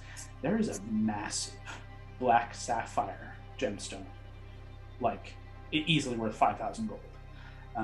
It's just out of reach. You have to use an action to grab it, but it's kind of wedged in behind. You could grab it on another turn, but as you quickly are sifting through, you're able to pocket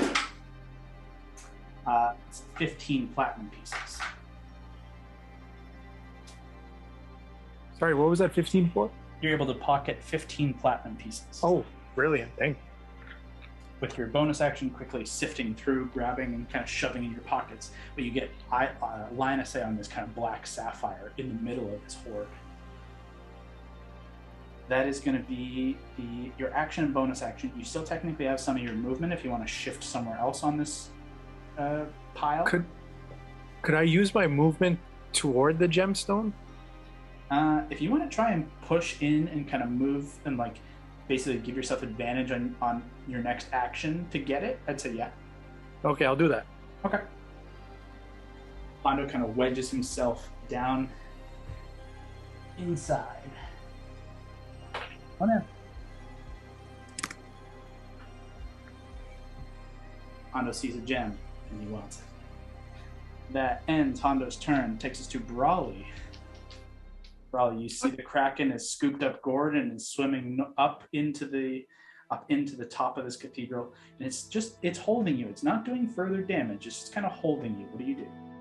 Okay. I'm gonna gently try and get out, but like I'm gonna try and break out, like lose the grapple, but I want to like relax him while I'm doing it so he loosens his grip, relaxes, doesn't go swimming up. No. I'll try. Then this is going to be your action. If Yes. you want to try and maintain it as a, like, I'm gently trying to do this. Yes. You have to make, I'm going to make the DC higher because you're trying to do it gently. The DC has to be higher if you want to do it gently. Normally, it's pretty high DC to break the grapple of a Kraken, even a small one. To do it gently and make it think it's like its idea is a high, hard DC. Is it? Oh. Like what, a strength check or athletics? It's a grapple, so or the target's restrained. It's Depends an on what it action. Because that's good, but I mean, right now your checks are at disadvantage. Yes. Yeah. Okay. Okay. You can still try it. Like I'm your not saying athletics is no. really good. Yeah, this is not to deter or say no. It's just to explain how difficult this could be. It's athletics? It would be athletics versus its athletics or acrobatics to hold, or versus a DC that's already decided. But I'm going to raise the DC based on your trying to not appear aggressive. Okay. My athletics is 10, so I'll give it a try. I'll give it a try and see, just because I don't want to like freak it out or get it angry and then go for everyone else is trying to find the relics. You got it. So, okay. First roll is. Ooh, oh my god, I rolled another 18. Okay. So that's 28. That's your first roll. It's at disadvantage though. Oh my God. Fuck. Shit. Oh no, true. I was gonna take a picture of it and everything. I was so excited. 13, so 23. Okay, 23 unfortunately is just shy. Okay. But you haven't pissed it off more, so that's Yeah, yeah. You've pulled yourself a little bit free. If it had your arms in, you've kind of pulled your arms up. So it's only got you by your legs and like your midsection. You've got your arms kind of free, and its eyes are focused on you. It doesn't appear aggressive towards you, but it's not letting you go just yet. Okay. I'll just keep petting it then. Okay. Yeah. That's your action. Do you want to do anything with the bonus? Do you want to say anything? I'll just lovingly pet it, still singing, just be like, it's okay. you're so pretty. I love your tentacles. Like, just relaxing it. Okay, go ahead and make another animal handling check. Okay. At disadvantage? Yeah. Okay. Not bad. Is that 15? Okay. Yeah. It kind of maintains that composure. Cool. You gonna end your turn? I'll end my turn, yeah. Okay. Let's see. At the end of your turn,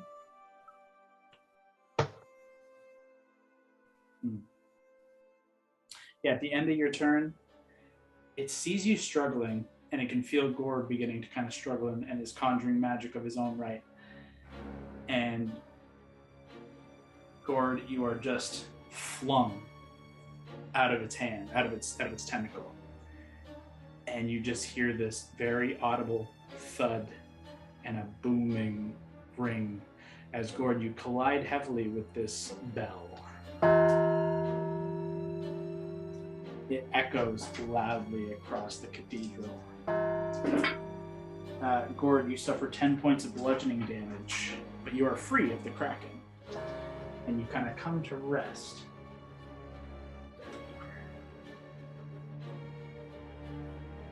However, you have to imagine that Kraken heard that call out from above. That's its legendary action at the end of Brawley's turn. Takes us to Merrow.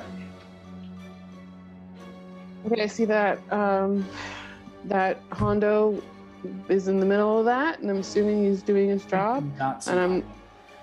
I don't see Hondo. Did I see Hondo go towards that? Nope. Your passive and the darkness here is just not strong enough to kind of beat out the reach of that light. So you can only just see right now to like this spot. And even this part is kind of in shadow. Like you can see it to there, and you can see vaguely Valentine. That's about, and the rest of this is kind of darkness. It's all murky, so like I can't even with my goggles. Deep water. Okay. Okay, well, I mean, I have an idea of where number one is, and I'm just going to use the free cast of locate object in the sphere. Okay. To try to find the belt, to see if it's in the same room or in the same spot. As you're before I make my decision about where I go. You're held up by this crab, and Yep. it's kind of pulled you aloft. You kind of pull the Wayfinder sphere in your bag around and just kind of hold it aloft. And you know you're not a caster by any stretch, but you kind of activate the like mechanical elements to click in, and you see the light that is kind of pointing you in this kind of like map direction towards the center of this room dissipate, and it's kind of this puff of blue that Valentine you see immediately is just illuminates Mary being held aloft by this crab. And then you cast again, and it immediately kind of flares out with this light, and it points directly at you, meaning past you, meaning the direction of the city, the Kraken, the Merrow. Oh no. It's in its stomach. That's your action. Oh, fuck. Okay, that's my action. It's an action to break free of this shit. I can't use my movement because I'm grappled. I'm not going to blow an action surge this early. I only got the one. Mm-hmm. No, I can't really do anything else. It's my turn. Okay. Maybe I'll not scream out, but sound carries. Just call out. Well, one's in this room in the middle. I think the other one's in our worst case scenario. And that's it. Okay.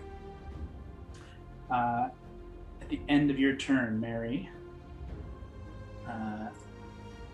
you call out to the rest of your crew. You yell that at the initiative count 20. You're kind of just feebly, what do we do now? And the Wayfinder sphere kind of shifts in your hand. The belt is growing closer. Mm-hmm. Cool. Rapidly.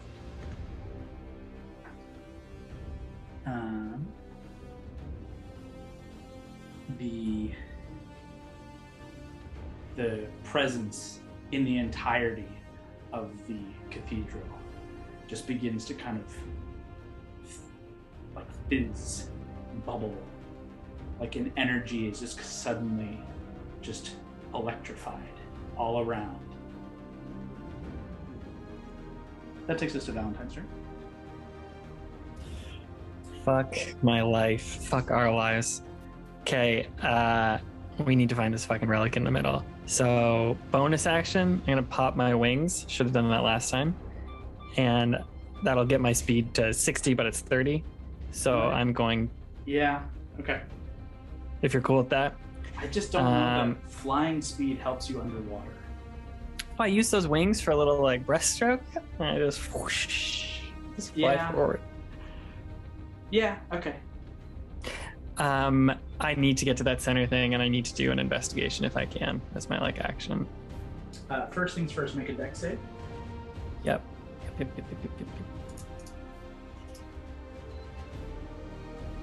19.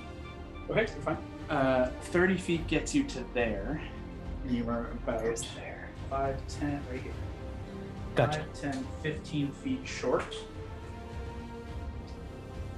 Did I still do an investigation from here, or would it be more you need to be on top of these things? It's there in like the middle. You can do one from here, but the DC will be very hard. Like you have to be basically on top, sifting through to get a fair DC. This is kind of the same idea as like it's 15 feet of like super dark water, like trying to like at a distance. You can, of course. It's just going to be hard. I'll be straight up about that. Have I seen? I have no idea. Never mind. I wondered if anyone on top of that thing has been pushed, or I guess, can I see? Does that current go over top of the eggs, or is it around the eggs? That's a good point. At 5 feet short of where you are, as you just come out to there, if you want to save 5 feet, you can feel the current is suddenly very strong and would sweep past here. If you want to push out, you would potentially have to engage that. Do I see that the current does it over top though, or is it just kind of around, or is it too hard to tell? You can make a nature check, but it would be like an action or perception/nature if you wanted to try and decipher Nah, let's that. not do that. It's so dimly lit, it'd be very difficult. I'm gonna go forward to do that harder perception check to see if I can spot it. Okay. So do my full movement and then do that hard perception as the action. It will also push you a little bit into that strong current to get a little closer. Yeah, but that'll probably just take me a bit around. As long as you're willing to do it, it's just something that you might have to you have to make a strength save if you want to push into it. Okay. Yeah, I'll do it. Okay, strength save. You know, I'm gonna strength 5. Whee! You are dragged around.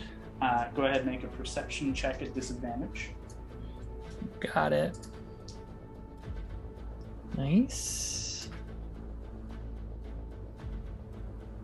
Oh, fuck my life. The second one was a nat 1, so I'm not even gonna touch anything with that. Not good, guys. You think, as for a moment, you think you have a good kind of bead on something that would resemble that, and that current just carries you away, and you just lose sight of it in the gloom. That's my bonus. That's my action. That's my movement. That's it for me. It's the end of Valentine's turn. Let's see.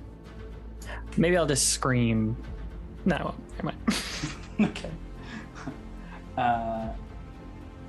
Valentine takes us to Gord.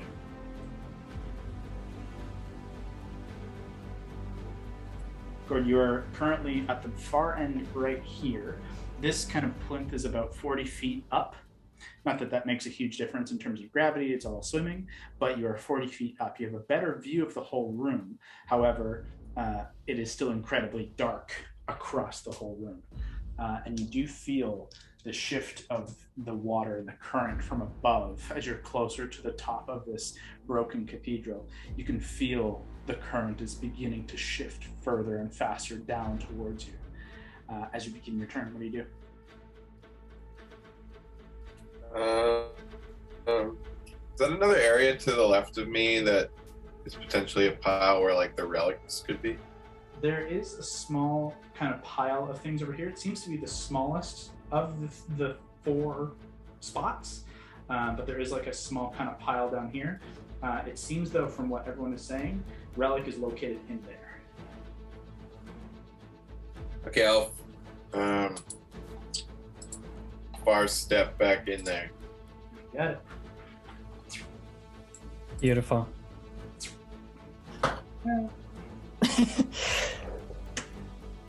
And Gord, you should be at like 88 health. Because is that the only damage you took today was from that little throw? He took some damage from the kelp on the way in. Oh shit, eh? As well. Yeah, I'm at 62, about 98. Okay. That's your bonus action, Gord. You're able to immediately just teleport. You can get across the room, and you can, with your dark vision, you can see enough to get to this point. You land atop. You do, with your passive perception, gather Valentine has now kind of been pulled around to this bottom left corner. Alana is about 40, 50 feet up, still held by the baby Kraken. Hondo is about halfway dug his way into the bottom section of the eggs that you're kind of standing on top of and is seemingly seeking something, and you don't have visual on Mary. But if you want to make an action, you can investigate to see if you can find that relic. Let's do it. Go ahead. Come on, baby. Come on, baby. Let's go. Let's go. What do I roll? This is investigation. Oh god. My investigation is not good. I got 12. Okay. You begin searching, and you think that at the center you may see the shaft of a weapon, but it's just out of reach. You're having your difficulty to kind of get down and reach it, and then you also kind of get the glint of, kind of near where Hondo is, you get the glint of this black sapphire that just kind of catches the light and looks like it's worth a pretty penny. And if you wanted to, you could scoop up a couple more gold pieces.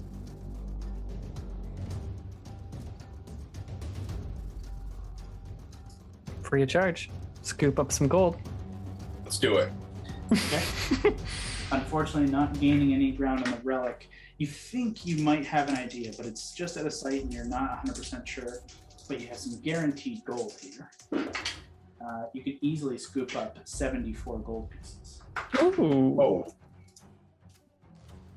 Tuck those away for later. That's action, bonus action. Do you want to stay there, or do you want to try and use some of your movement to get away? Can I move closer to where that sword is that I spotted? It seems to be like kind of wedged in the egg. Like you'd have to kind of either shift one of the eggs, or kind of as Hondo is doing, like you could use your movement to try and push yourself within and use your action next turn to try. But it would basically, if you wanted to get out, like you could in theory get pinned possibly. Like that's the risk. But if you want to try, absolutely. Yeah, let's do it. Okay, in that case, go ahead and make just an athletics check for me.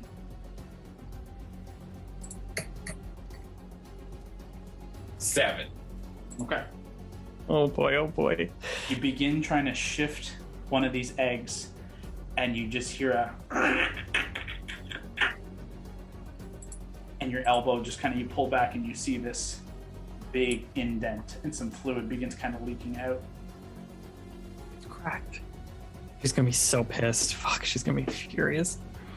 You do get a little bit closer. This egg shifts ever so slightly. You can see a little bit better, but at the end of this turn, unfortunately, you have no further lead on this relic. You think it's at the center of this pile, is the best you can kind of gather. Otherwise, that'll end Gord's turn. Take us to the child. Holding Brawley about 50 feet up in this space.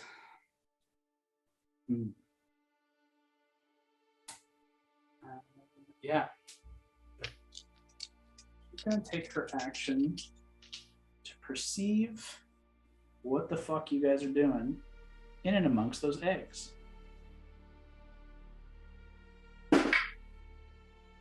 Oh, yeah. Immediately, Brawley, you can feel the tentacle around kind of grip and hold your legs a little tighter. And though she's still holding you kind of tight and not necessarily aggressive, you can tell that it's just gripping tight. It's definitely the other 9 of her tentacles have spread open, and there's a definite trajectory descent as she drops tight a little ways.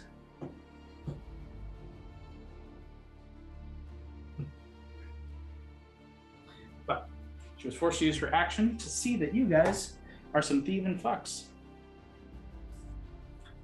That's going to end the Kraken's turn, the child. The shark is out and about. The crab's turn. Crab's got Mary in its grip. Actually, you know what? No, yeah, that's fine. The crab has Mary in its grip. It's going to take another grab at you and try and basically pull you apart with both crab arms. Oh. So let's just see. Making an attack each. The first is a 16, the second is a 20. My AC is 20. So the other does catch you. And you suffer an additional 20 points of bludgeoning damage as the other just kind of grabs one of your legs and it's just pulling apart, just trying to reef you in half. Unsuccessfully, but still trying. It's going to end its turn. This is going to hold you down. Takes us to the top of the round. Honda. You were wedged in seeking this black sapphire. You want to go ahead and make an athletics check. You can retrieve said sapphire. No, I have to go for the relic. I'll do a deep investigation for this.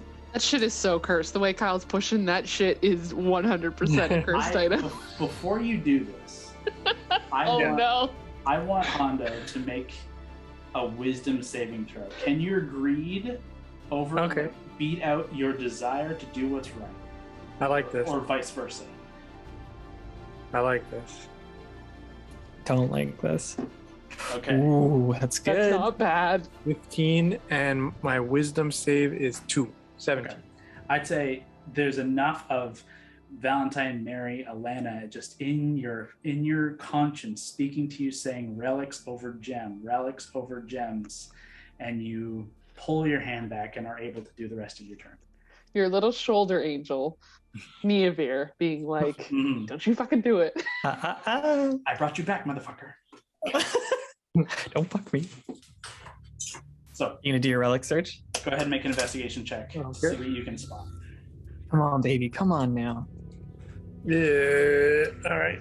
4. But it's an Minimum investigation 10. is your minimum 10. So 10 and 11, 21.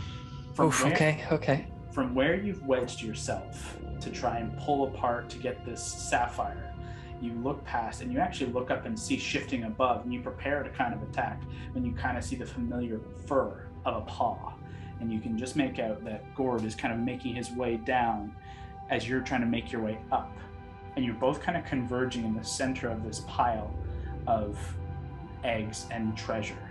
And indeed, in between basically 3 full eggs and basically beneath another 3, you can see the husk of a broken, cracked open egg. You can see the lower half kind of jagged and broken pieces, and from within it you can see the shaft of a weapon.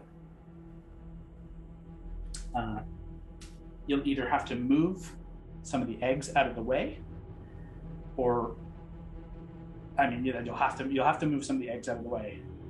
You can do so gently or aggressively. I can do that now, right? If you want to use, it was your action to do that, I would say if you want to use the rest of your movement to try and make an athletics check, based on how well you do, is how well the eggs fare. So what I'll do, so I'll point. I'll look at Brock and I'll point to where I see it, and then Yep. I'll go and I'll move the. I'll do the moving and everything. The Okay. athletic. Go ahead and make an athletics check. So 12 and 8. So 20. But athletics has a full proficiency. Yep. So I mean, the minimum is 10, but you rolled a 12. Oh, right. So 20 total. Yet you are able to kind of shift. You just kind of position your body and you just push your whole body against one of these eggs, just enough to shift it out of place. You can hear the tumbling of coin and change. And as soon as you do that, you can hear and feel the shift of the current. It begins to grow rapid and cold. Oh boy. You're onto something, and it ain't good. But you safely shift one of these eggs out of the way, and you have a clear path to what seems to be the relic of question. You've used your action and movement to get to this point, so it's the end of what you can do here, but you've cleared it for someone else to possibly get in and make this happen. That's big, Hondo. That's big. That is the end of Hondo's turn. At the end of Hondo's turn, the Kraken child holds Allie up in its tentacles, and you just watch its eyes shift from this kind of bright light beacons of jubilance and childlike wonder and hope, and they turn to the eyes of a creature that is wholly made for destruction.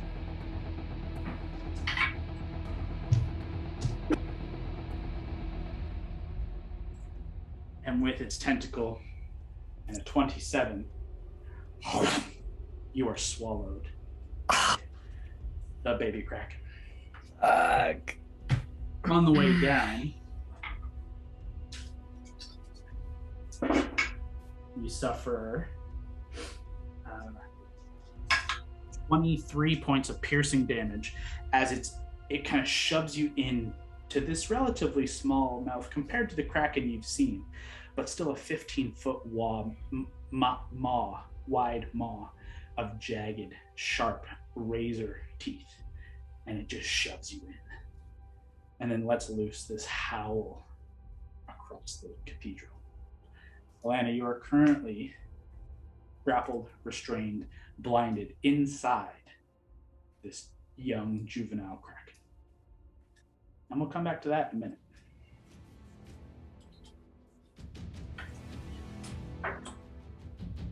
That is one of its, that's its bite. So that's the end of that. And it's just going to shift over here and end its turn. Take us to Crab attacking Mary. Wait, did I miss Mary? No, that was the end of. You already did that this round. You made it go with a shark or something like that.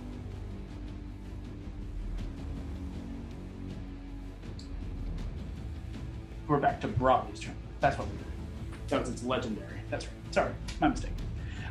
So it doesn't move. I was thinking it was its turn. Sorry.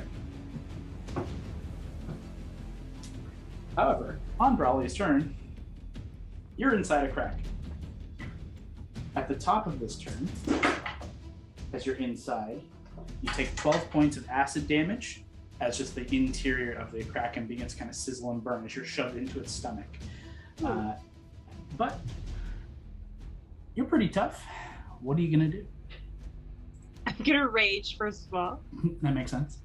So that I'm not taking as much damage. And is there any way that I can, like, make it, like, either hit it or something that I can make it barf me out, or I know I'm restrained or something, but is there any way I can just, like, yeah. Yeah, absolutely. I mean, you're angry, you're tough, you still have your weapons at the ready. If you hit it from the inside, you have a pretty good idea that if you hit it enough or hit it hard enough, it's gonna puke or spit you out. Fuck yeah. Ooh, making it blackout too would be a bonus. Yep. I just love imagining like a little angry mom voice. It's just like, drop it! Nay, I trusted you. Get it out of here! Get it out of your mouth! Hey, Brawly, hit this thing hard. Yeah. Oh yeah. Okay. Am I okay to do a first attack? Yeah, go ahead. So before you roll, you're at disadvantage as you're blinded and restrained, but you could reckless if you wish, and you could make it a straight roll. The only keeping in mind, anything that gets an advantage to hit you on a turn when you take reckless. However, currently you're inside a Kraken. Nothing's Currently you're swallowed. Yeah. Yeah. Okay. I'll do reckless then. Straight roll. Fuck yeah. Ooh, and that worked out perfectly. That is 22 to hit. Okay, that'll Nice. hit. Go ahead and roll damage. Are you using the hammer for this? What are you using? I'm using my hammer. Yeah. That would be the Yeah, first thing I fuck would yeah. grab. And I raged, so I get the extra. That extra thunder damage is like, it's like bad heartburn. Oh yeah. Hey, we've been there. We talked about it. 18 damage for the first hit. Okay, go ahead and Nice. roll for your second attack. That is 26 to hit. That'll hit. Fuck yeah. Fuck Roll yeah. number 2.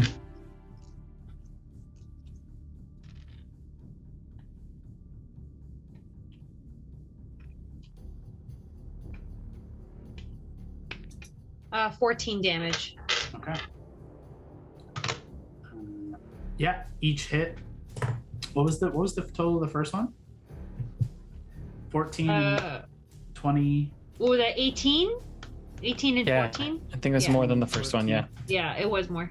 What's 18 and 14? Okay.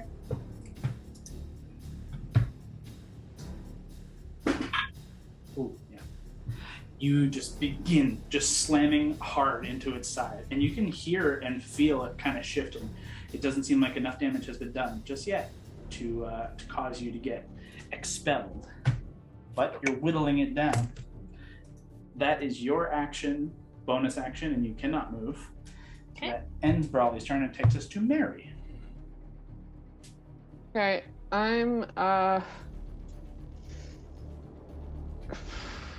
can either make it's an action to try to break a grapple.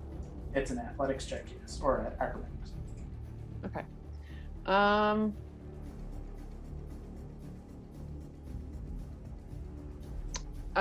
No, I'm gonna smack it with my sword.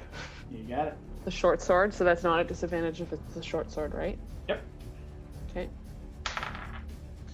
Yeah, first one's a natural 1, so that one's not gonna happen. Oh, what's happening to us? What's happening to us? Second one is a 16 on the dice. That'll hit. We're gonna go ahead and make that a disarming attack to get it try to get it to drop me. Okay. Love it. Strength save? Yep. And I'm sure it's strong as fuck. Ooh, not strong enough to beat that. That's only a, 11. Ooh, no. Ooh, great. Not near as much damage because I'm using the short sword. But I get an extra 10 because of my superiority dice. So that's 10 plus 12. 19 points of damage. Ooh, okay, wow. Yeah, you chop down. The first one, it just kind of glances off. The second one, you turn it back and stab in and like wedge the pieces of its claw apart and give you a chance to escape. I mean, I may as well take the third. Sure. Yeah. What else am I going to do with it? Yep. Not great on the dice, actually. I'm not rolling very well. Good. Not good. When you're fighting a Kraken. Good. 18 total. 18 hits. Nice. It is a crab, you know. I know, but It's just I'm a big wasting the crab. battle rolls now. 13 points of damage. 13, okay. That's your action. Oh, if I try to swim away. Okay, I'm gonna bonus action disengage. Smart. and get up to where everyone else is. Can I kind of try to go up on an angle? Like, so I'm also swimming up, not just straight. Yep. On the ground. Yep. I want to try to get up and over it to try to see if I like look down, if I can be any help. You can't get very far, unfortunately. I know. You only have 15 feet of move. Is that out of its range? As far as you can tell. Okay. Yeah, I want to be not on the ground, so if it comes after me again, potentially it can't just grab me, but... Yeah, you'd have a pretty good idea that it's got about a 10-foot range. Oh, So if you're about 15 feet up, you might have to slow up a little bit to get a little bit higher. But yeah, you think you'd be okay as long as you maintain this height. Yeah, that's action. A little bit short of the center. Yeah, I know. That's action, bonus action movement. That is it. Okay. End of Mary's turn. Kraken's done his thing. Yeah, here you need poison reaction, so that's the end of that. But the lair action. Let's just see.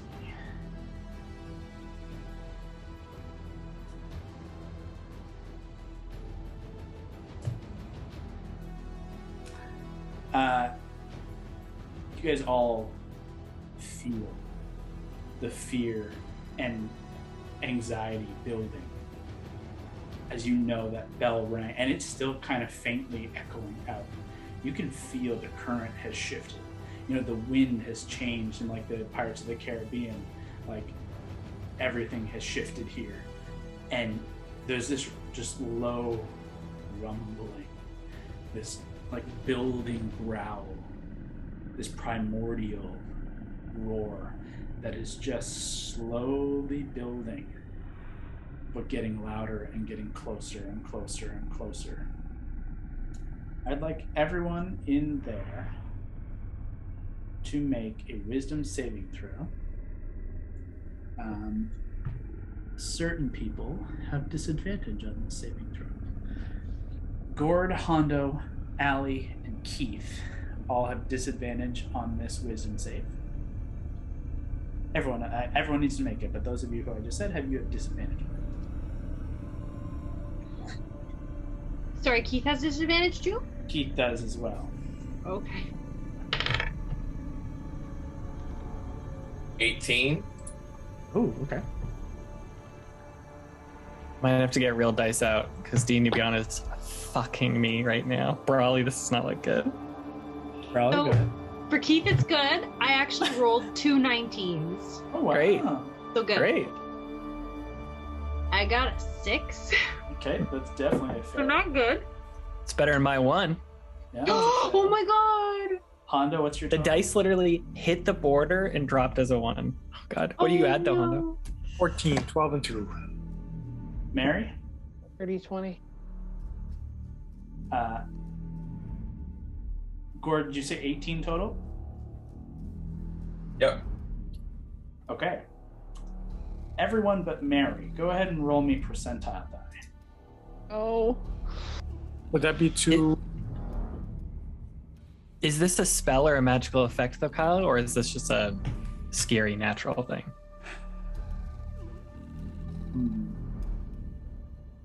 It's not a spell, that's for sure. And it's honestly it's not really a magical effect. It's primordial fear. Okay, it's all good. I'll roll Sorry. a D10. Like I know like your circle of power, but in this case this does not apply. Okay, what do we got? So yeah, percentile dice are either a D100 or a 2D10, and one of them is the first number, one's the second number. I got 13. Okay. Just go ahead and shut them out. 48. And Keith has to roll separately from you, Allie. Please. Did he fail? Did Keithy boy fail? Keith rolled 19 total. Yeah, so I rolled, because he had, oh no, he's got a plus What's 1. his Sorry, wit? so it would have been, so it would have been 20. So I If he- rolled a 19 has- twice. If he has a 20, that saves this. Yeah, he does have, so, sorry. He does. He has a +1 for wisdom. No, I believe you. It's okay. Yeah. If I rolled 19 twice, yeah.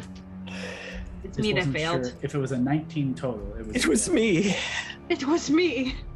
Oh God, guys, this Okay, fight. so- I don't think we have had a win yet.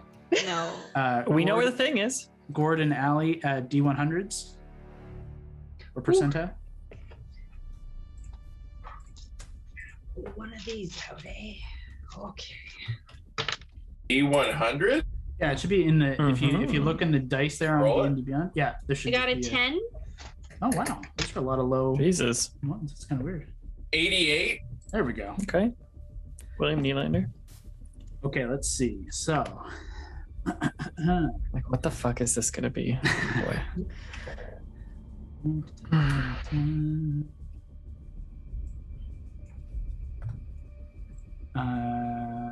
Okay, This is so stressful. Valentine. Oh, Yeah. that's not good for you. Probably not. Oh God. Valentine, as that pressure builds and you hear that rumbling roar, fear grips you so hard that you cannot move. You are paralyzed. Gord, same deal. That fear of last night, that like horrid night's sleep. And you've faced a terrible death, and yet the death by this Kraken seems equally as frightening. You are stunned in fear. Allie, you are trapped within a Kraken's body, paralyzed in fear at what mortality is staring you in the face. And Hondo, you're just talking to yourself, man. You just can't shut up. You're just so scared, you just won't shut the fuck up, and you're just babbling incoherently. You're incapable of speaking or spellcasting for the time being. As this primordial fear sweeps over you with the approach of the Kraken. That takes us to Valentine, unfortunately, paralyzed. There is no current save on this. Can I do stuff even though I'm paralyzed? That's what I'm just about to look up. I want to say no, because paralyzed would knock you down. Paralyzed creature is incapacitated, can't move or speak. Creature automatically fails strength and dex. Attacks of advantage. Any attack that hits the creature is a critical hit if the attacker is within 5 feet of the creature. Incapacitated means no actions or reactions. So unfortunately, end of Valentine's turn. Gord, stunned is the same effect. So unfortunately, the two of you are just locked in fear at his turn. For the child's turn, it sees Gord atop that.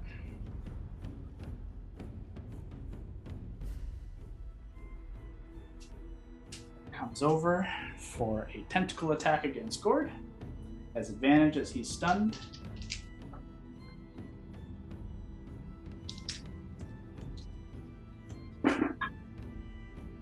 That is a 26. So that will hit. You will be grappled by the tentacle. Oh, that was horrible damage. You take 11 points of bludgeon damage, Gord. I need you to make a Constitution saving throw for me to maintain your concentration. 21. You maintain that concentration. Let's see, that's one attack. Now that it's pissed, it's just gonna grab hold of you. Is it gonna fling you?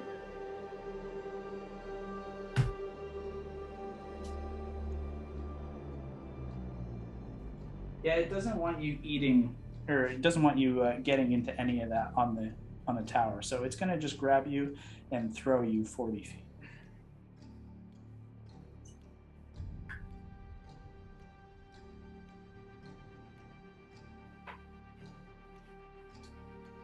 Let's see. Fling. Gord, go ahead and make a dexterity. No, you're a stun, so it's an auto fail. And you suffer an additional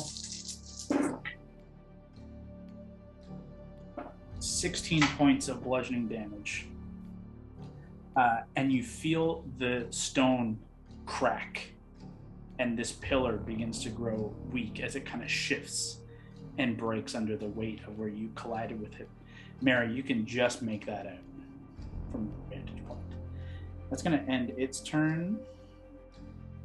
Actually, just going to shift ever so slightly over here so we can get Hondo. And it's going to end its turn there. Shark is gone. The crab is going to make its way towards. Can't grab Mary. It's going to go over here. And its turn. Actually, I guess it can dash, can't it?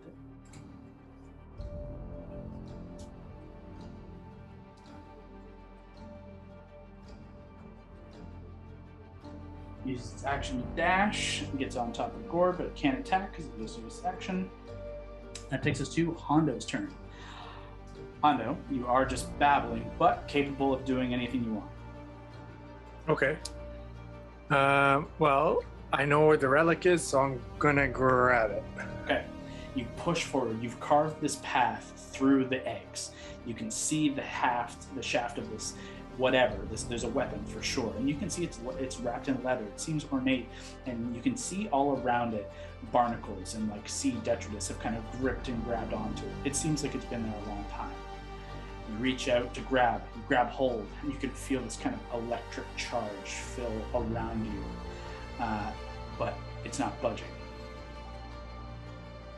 You kind of So I'm holding it, but it's not budging. You pull yourself over. You can see it's embedded into like the base of the egg, and it's like it's smashed through, and it's been basically parts of the egg, and over time like barnacles and like sand and rock has built up and basically encased it in place at the head of this hammer. If you want, you can use an action to make a strength check to try and pull it free. So there's strength, and the other alternative would be, what if I get whisper and try and break it free? Would that be better? You can begin doing that, but you know for sure it'll take at least 2 rounds to try and like chip away this rock, if not more, depending on how well you do that. But what it could do is give the next check a chance. Okay. Okay. In that case, go ahead and make. We'll call this athletics. You know what? Yeah. Let's call this athletics. Athletics. All right. So. Okay. So. Oof. Nice, pal. +8. Okay. As I said, it's not an immediate thing, but you begin to kind of chip away, and you're just feverishly doing it while you're just talking to yourself. You're just babbling constantly, incoherent nonsense, and you're just chipping away, and you can see little bits and pieces of rock. And every time Whisper strikes the metal, as you do kind of chip away certain sections, you see this kind of like spark, and it like crackles across the hammer, and you can just see the black metal of this weapon. It like lights up with this kind of faint kind of blue lightning from within, this faint kind of purplish blue, and it each time you do, unbeknownst to you, from within this egg pile, this clutch, all of you who are able to see it, you do see this kind of faint light burst from within. Something is definitely happening inside this egg pile. Cool. Hondo, you've begun the process at the very least. That's your action. You can't really, I wouldn't say you could do more with a bonus. Like that's a full round essentially to begin doing that. So unless if you want to stay there, that'll be the end of your turn. Yep, I'll stay there. Okay. From Hondo, we go to Brawley. Brawley, you unfortunately are paralyzed in fear inside. Immediately at the top of your turn, suffering acid damage from the stomach of this Kraken. The At least that means you advantage- keep your rage. Exactly. Yeah, The advantage- exactly. Your It's rage half. maintains. Oh, damn. All fives. That's interesting. Ooh. You take 30 points of acid, reduced to 15. Man, that's so Ooh. clutch. So clutch. 30. That is basically the end of your turn. Maintaining your rage, as Mary points out. Yeah. Dealing a little bit of damage, unfortunately not freeing you, but you're still alive for now, so that's key. Mary, we're to you. I'm gonna try to get to where Hondo is. Let's see. If I need to bonus action dash, I'll do it. You will have to, and it may be coupled with an athletics check to get like within as they did as well. Okay. Okay. Go ahead and roll the athletics. Natural 20. Yes. Let's turn this around, guys. It's a good momentum shift there. Let's go. Mary, you see the bursts of lightning, and knowing that connection to cord and the hammer that is embedded with this kind of lightning of the gods, you push your way through, and you do just kind of have to shove across these eggs, and you basically push two apart heavily, kind of just shoving them aside.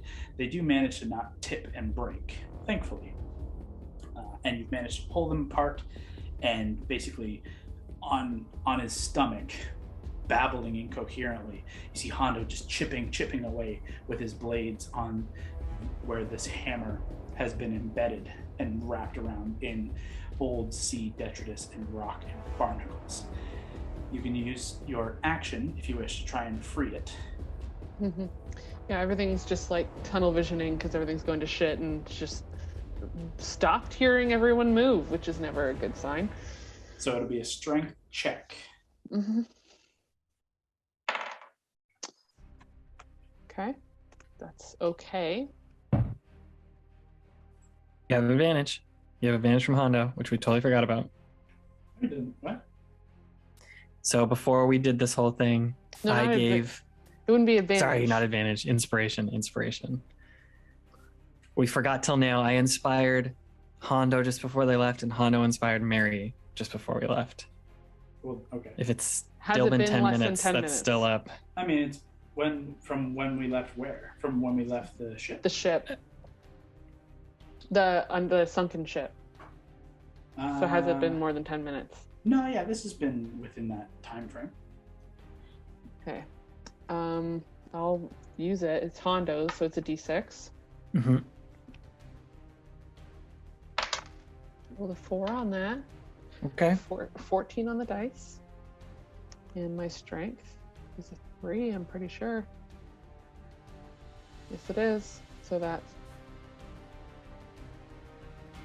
21. With Hondo chipping away the pieces on the bottom, you can see there is an opening, and you reach down, both hands on with like a foot up on the edge, and you just reef back, and it's just not budging. And you feel it let go, but you can't give up. And Hondo just won't shut the fuck up. So you want this to end.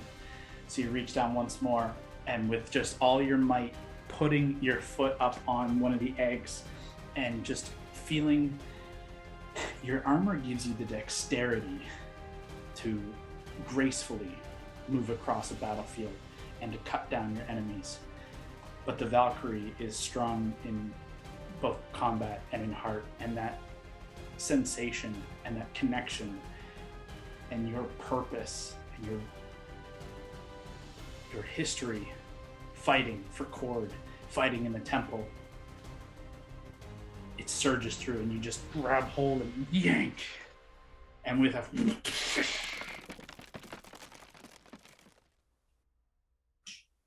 She swallows an anxiety attack that has been slowly happening. Well, there's still time. Oh my god, what is happening here? The eggs have been scattered. The treasure is just lifted into the sea all around. And Mary, you stand holding in both hands Stormbreaker, just crackling with lightning. You feel that surge of power. This is an incredibly heavy and strong hammer, but you can feel it kind of give in to you and accept you. You currently hold Stormbreaker. Oof. Okay, steel myself. All right, Elena, time to get the fuck out of there. I got your shit. Let's get going. And that's probably all my movement and my bonus action and my action, right? So I'm done. That's everything you got. Gotcha. I also want to point out 25 DC that Hondo whittled down to a 20. Oh, and with the 21. Thank God And you needed that inspiration. Fuck me. It's just nice. When If you everything hadn't comes reminded together. us. Fuck. At the end of Mary's turn, the Kraken child that is in the room here with you is going to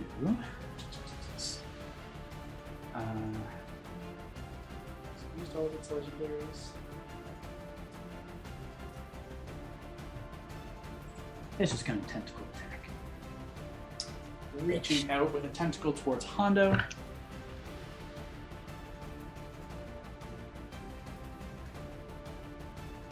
She's like, stop talking. Actually, you know what? It can reach you, Mary. So That's it's gonna- totally fair. It's going to grab hold of you. Hold Yeah, you. that tracks. That tracks. Oh, wow. Wow, that's crazy. It like hung on a 2 for the hottest of seconds. And then it fell to a 17 for a total of 20. Yeah. Yeah. Which makes way more sense.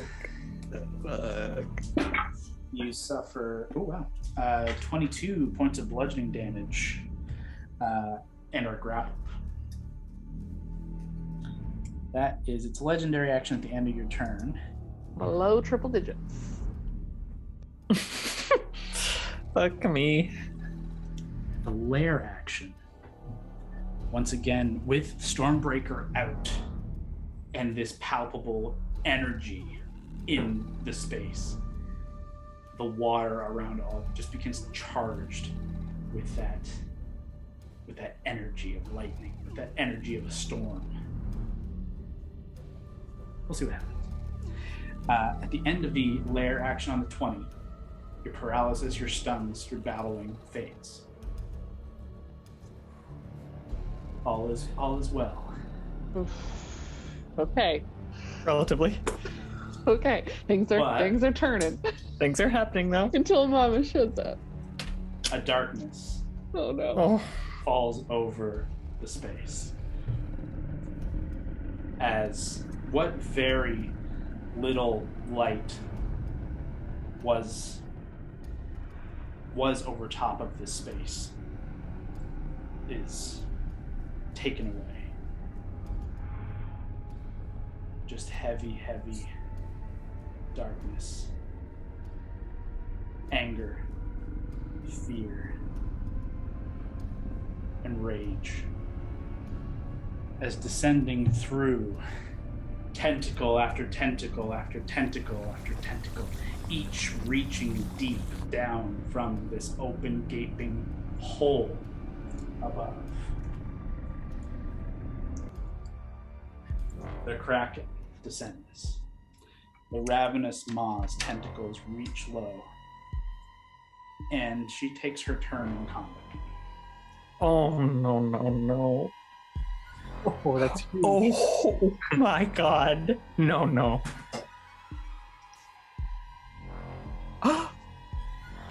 Oh.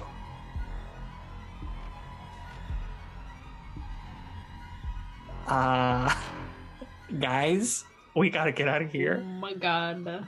We gotta stab an egg. I know we gotta leave. We gotta leave. Babe, pal. get us out of here. Hostage time. Hostage. There's no One more hostage relic, time. guys. We got one more relic. Are you kidding me with this shit? We are not leaving without the relic. We have a relic. We need the other one. They After work you go get it. together. As Work it together with the descends, Wildcards. it reaches out for Valentine with a Oh, god damn. Thank you for your sacrifice, oh, Val. no. No.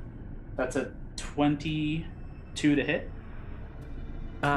Shield. Okay, what's that bring your AC to? 24. Oh. As it reaches down and just wraps around you, it does grab hold of you, and you just puff out the shield with the wings, and it just pushes it away an inch. A second reaches down for Hondo as it descends into the center of this room. That is a 24. Yep. And with its final...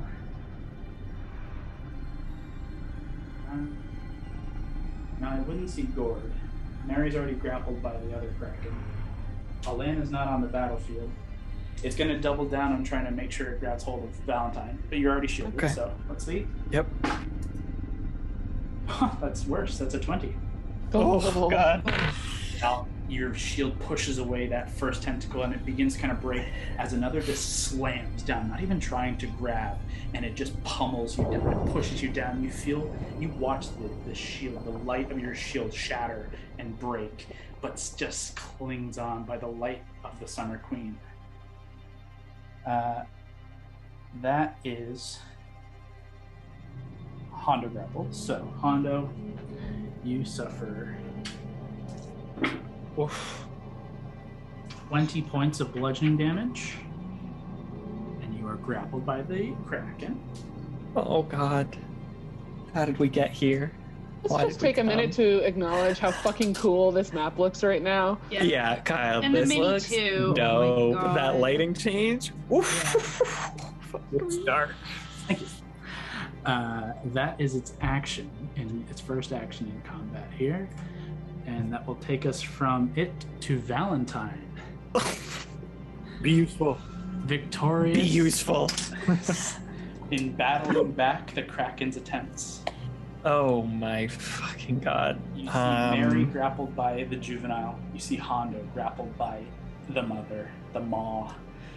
Alana is nowhere to be seen, and neither currently is Gord. Yeah, great. You do hear a sad bleat from about 10 feet to the left. Oh no! How far is he? Right here. And where am I? Right here. Yeah, actually, okay. I mean, he's Oh, 10 feet God. away. He's got So I two should just hit leave with points him? left. I should just leave with him? He has 2 hit points. He has 2 hit points. My sweet boy. Like one touch, even if I heal this guy one touch and he's Yeah. murdered. Yeah. You just stay in the shadows, Keith. We'll figure this out. Fuck. Right. I mean, what do we even do? Can we just do a quick recap here? I'm here. Mary's grappled by baby right there. Mary is technically not up here. Technically, she's grappled like over here by this Kraken, but there's so much Okay. going on. Okay. It's just easier to put her here. So she's here now. And that made it hard. There we go. You're still in this corner here. This is Keith. Ravenous Maw. Honda's grappled by her. Gord's been thrown over here, and there's a crab on top of Gordo. That is the end of that. That's the end of your turn. What would this do? Let me just read this. I'm going to 5th level synaptic static the child. Okay. That will hit Brawley and Fuck. Mary. Okay, I'm not gonna do that shit. Oh yeah, you're right. I thought it was like a one mind thing. I forgot it was the whole. No, it's thing. like a psychic fireball. Yeah, fuck. It would also hit okay. the mother. Possibly Honda. So I should do it. Maybe I'll spend my turn trying to see if I can perceive the other relic. Now that Big Mama showed up. That's a good idea. Perception or investigation, your choice. I'll do perception disadvantage. Okay. Nice. Even better. 30. I rolled a 17 and a 19. Wow, good job.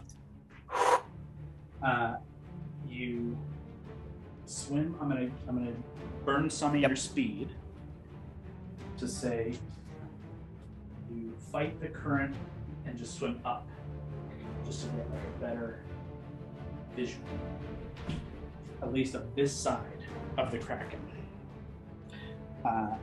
Quickly gathering a gargantuan titan before you, each tentacle easily 30 feet long. The bulbous head, each eye is as big as you. The rest, monstrous, literally monstrous. At the exterior, you can see decades-long scars that have overhealed. You can see barnacles, and you can see plants and sea critters and things that have overgrown over a millennia-old creature. With that incredibly good perception, you don't see anything on the exterior, and you'd have to imagine anything that would be pulled in would maintain or remain inside. I'll shout that out then, I think. I think it swallowed it. I think it swallowed the belt. Fuck me. And then bonus action. Oh boy. I mean, I might have. No, I guess I'll have to save that.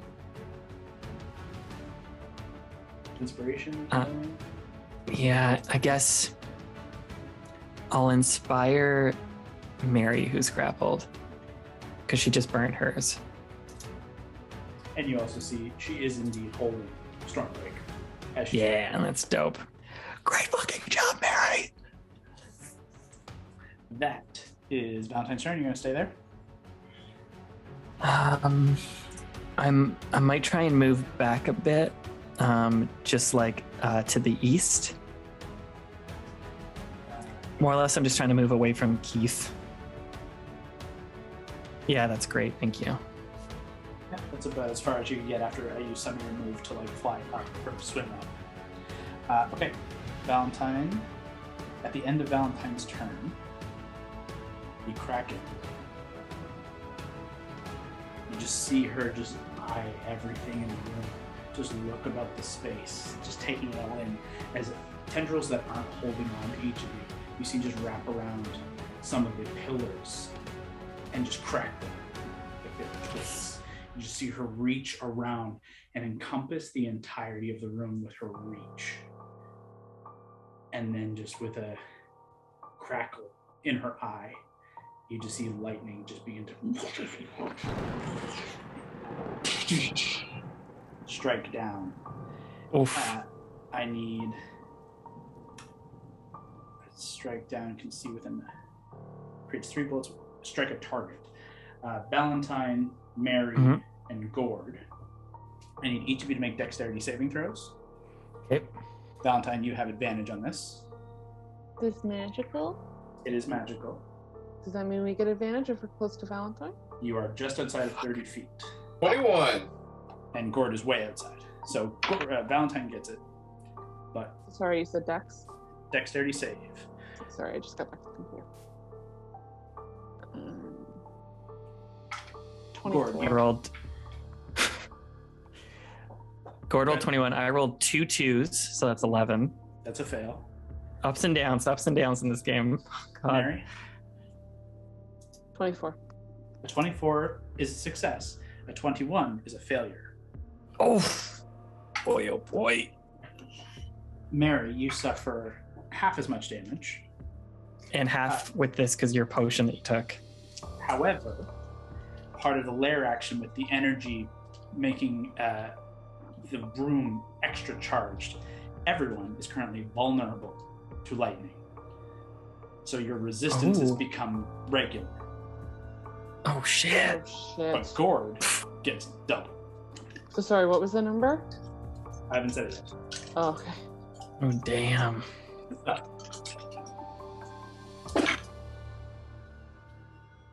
Let's see.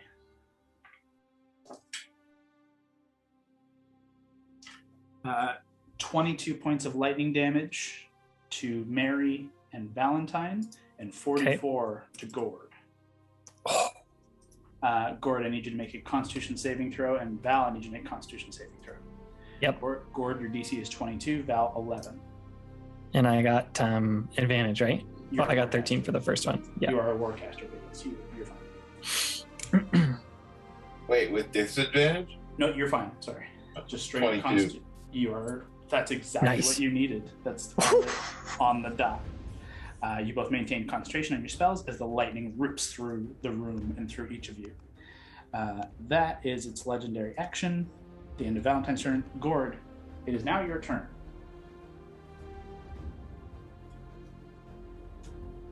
You are in this little spot here. You were thrown against this pillar, which is now kind of cracked and breaking.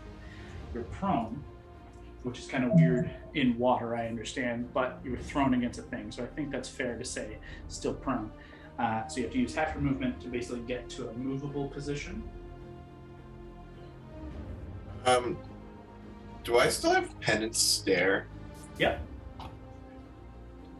Then I will do that. On what? The Kraken. That's fair. Is that the fear thing, Gord? Yeah, that is one of Gord's abilities of his vengeful soul. Let me read it out as well. Or Gord, if you want to read it out for us. Sure, I just posted it. You become the instrument of death. Your patron requires sending souls of the wicked to them as an act of penance. You force a creature to make a charisma save or suffer 10d8 psychic damage, and you heal half as much. If that damage reduces them to 0, the physical bodies are destroyed and their soul is sent to the depths of your patron's domain. Cool. So charisma saving throw coming up. That is a 7. Yes, Gordo. Yes. Man, you got to roll 10d8 10d8. and heal half this. Jesus. 55. Oof. Atta boy. 55. So then, what do I heal? 23? Yep. I'm down with Yeah. That's clutch, Gord. 3. Little healing, little damage.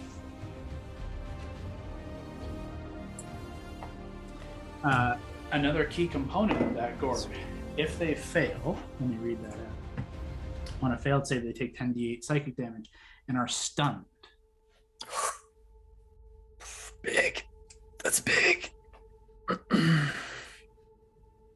As long as they are evil, which it is. Wow, really? Cool. So I'm just searching for my stunned marker. But for the time being, this creature did not anticipate you being quite as powerful. And it is Shouts to the Raven Queen stunned. coming through. This is Gord the White you're dealing with, okay? Stunned. That is Gord's action. So, Hondo, it's stunned, so you could go up its butt and get that Belt of the Tempest. You could certainly try. Oh wait, we all gave each other potions, right? Yep. Yep. At the start of this? I think you have. You at least have a. I have. Yeah, I'm gonna take a potion. Okay. As a bonus, that's smart. Yeah. If it's a regular potion, it's 2d4 plus 2.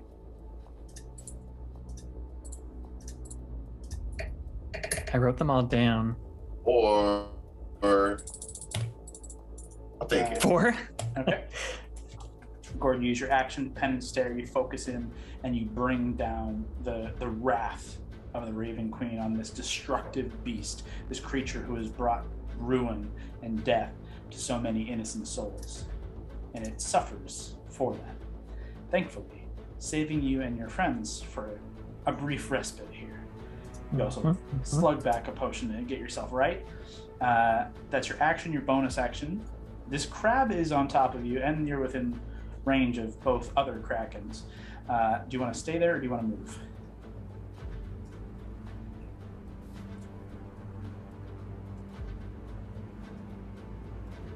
Stay there. Okie dokie. The child. I think that Krabby will take damage from Gord's Shadow of the Moil thing if it's still up. He's concentrating on Farstar. Oh, that's right. That's right. The crab has yet to do anything cool. The Kraken, unfortunately, can't use any of its cool legendary actions whilst stunned. So it's not going to do anything dope. But the other Kraken can. At the end of Gord's turn, let's see. Actually, it's just going to hold. At the end of Gord's turn, it takes us to the child, so it takes its turn now. That's what we're going to do. So, with Mary grappled by it,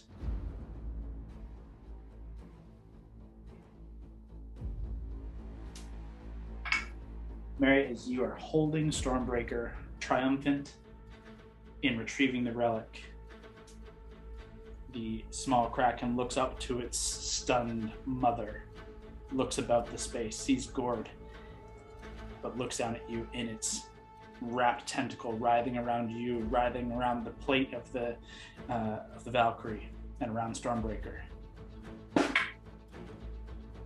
and shoves you deep within its gullet. Oh, it's all both of you? A 25 swallows you. And Owie? It's a big ass creature.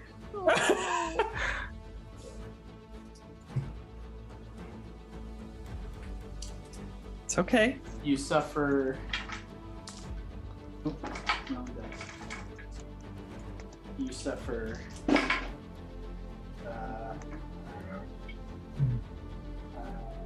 23 points of piercing damage Okay. as it bites down and holds you within its maw. And then it's going to shift, following along the current here.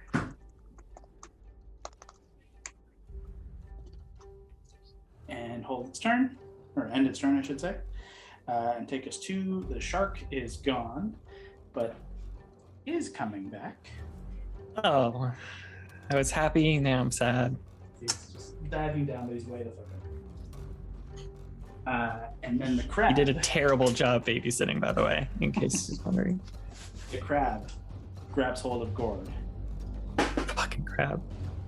Oh, maybe not though. Gord, does a 9 hit? Mm-hmm. Thankfully, he's got a second attack. Fuck. That hits. That's a 25. Oh shit. Gord is grappled by this crab. Gord, you suffer 16 points of bludgeoning damage to Gord. As you are grappled by this crab.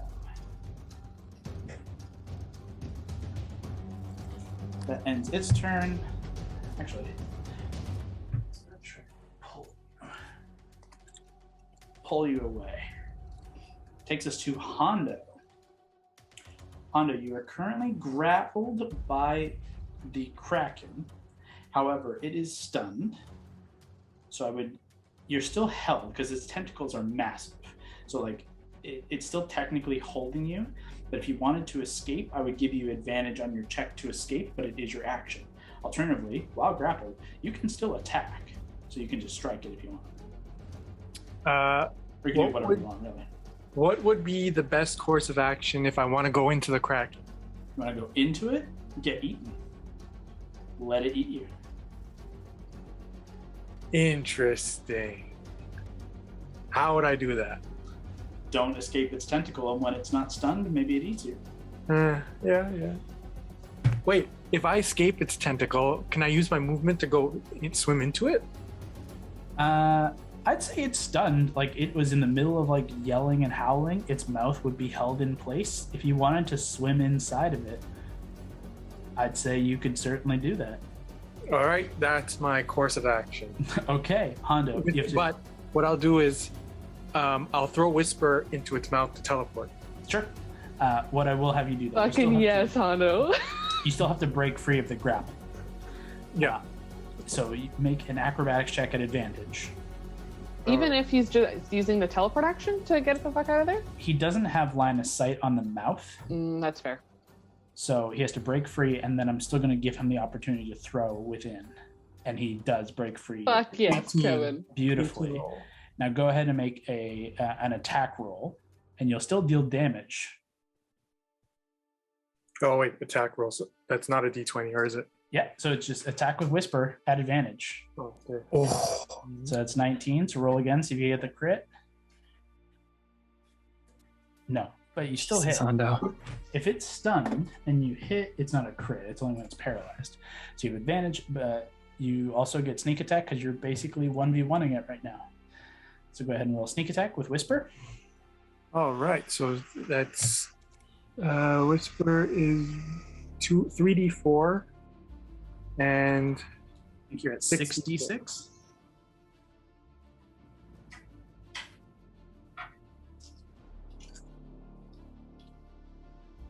All right, so, and oh wait, sorry, and it's +8. Okay, this is the total. Nice. 30. Holy Okay. shit. +8. 38. Plus 8, 38. 30 plus 8, 38. You got it. Okay. Hondo, as you break free, you slip free of the Kraken's tentacle, which is aided by the stun of Gord's pendant stare. You swim down below its massive 8 to 10 tentacles that are kind of fallen limp. Look up at its semi-open, gaping maw. Draw back Whisper, and prepare to do the stupidest thing you've ever done, and teleport inside the mouth of a Kraken. You throw Whisper, and it just teleports. It flies into open, vacuous emptiness, and you dissipate into shadow inside the Kraken. You reappear, holding Whisper, and just in bile, acid, but also mounds of treasure and bone, sea creatures half destroyed, parts of buildings. It is a monstrous, vacuous space. It'll take you an action to investigate, to find what you're looking for, and as soon as you go inside here, you suffer. Actually, I'm not even gonna roll that. Immediately, 40 points of acid damage, Oh my god. as the entire contents of its stomach are burning and bubbling acidic. Oh boy, this is not good. I'd say you could use your uncanny dodge to reduce that on this initial as you were like coming into it. So 20 Yeah. Do points. you have a bonus action, Cav? Or did you use it already? I didn't No, use it. that I was- don't think I used my bonus. That was You got potions, No, is I all I'm gave- saying. the whisper throw I gave him as his bonus. 'Cause Oh, technically fair. those were two actions, but it was cool, so I was like bonus action, 100%. So you're in there. You have a chance to search on your next turn, but you will suffer that acid damage each round you're inside. Ooh. That's going to end your turn. At the end of Hondo's turn, the child just went, so its legendary actions restart. It's eating both Allie and Mary. Mm-hmm. Has Allie gone since I got swallowed, or was she before? I've kind of lost all track of. She's next. She was paralyzed or Oh, stunned. right. She has high initiative this time. It's throwing me off. Yeah, she's right after Hondo. I just have a legendary action, so it throws things off. Let's see. Gord is grappled by the crab. I guess, oh yeah, that's what it'll do. It's going to lightning bolt strike Gord. It throws a lightning bolt down Gord's way. Gord, I need you to make a dexterity saving throw.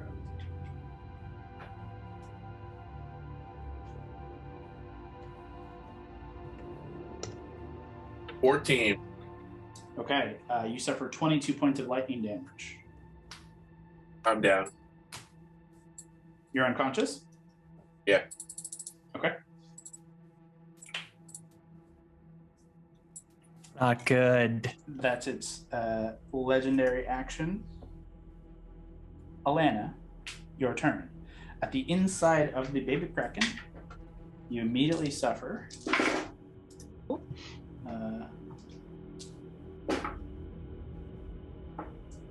23 points of acid damage, reduced to 12. Okay.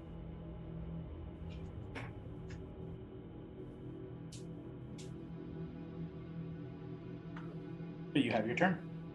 And you actually, I should preface this.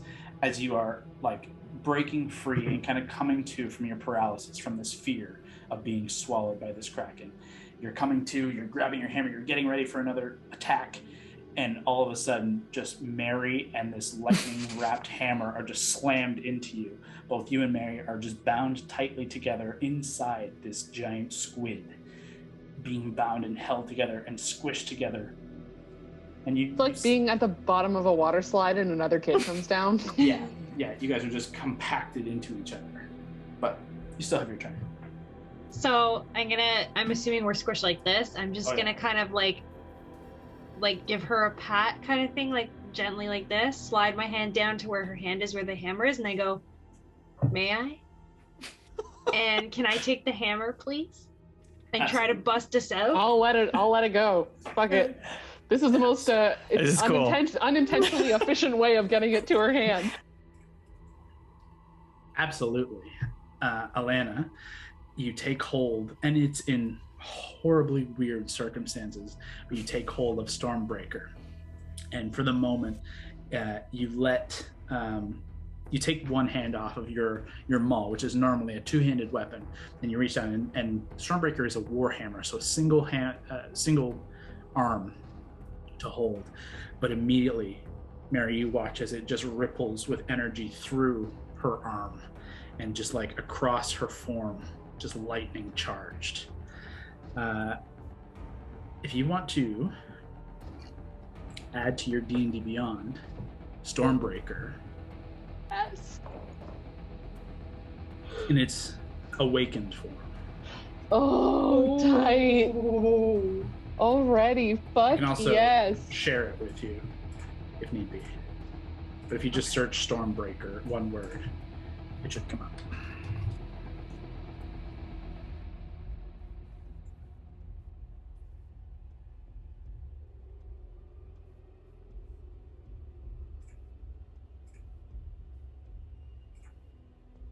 Got it? Awaken? Awoken, yeah. Awoken? Ooh. Okay. Also, Yeah. as part of taking hold of it, you can forego the attunement Okay. time, and it instantly attunes as long as you Sweet. basically release either your hammer that you already have or whatever else you're attuned to. Okay. Okay. So let's see. That's really good. So it's basically 10 to hit, like an extra 10, and it's 1d8 plus 5 lightning. On top of the regular damage? Mm-hmm. Yeah. Fuck yeah. It's an extra 1d8, so plus 3 bonus to attack and damage rolls.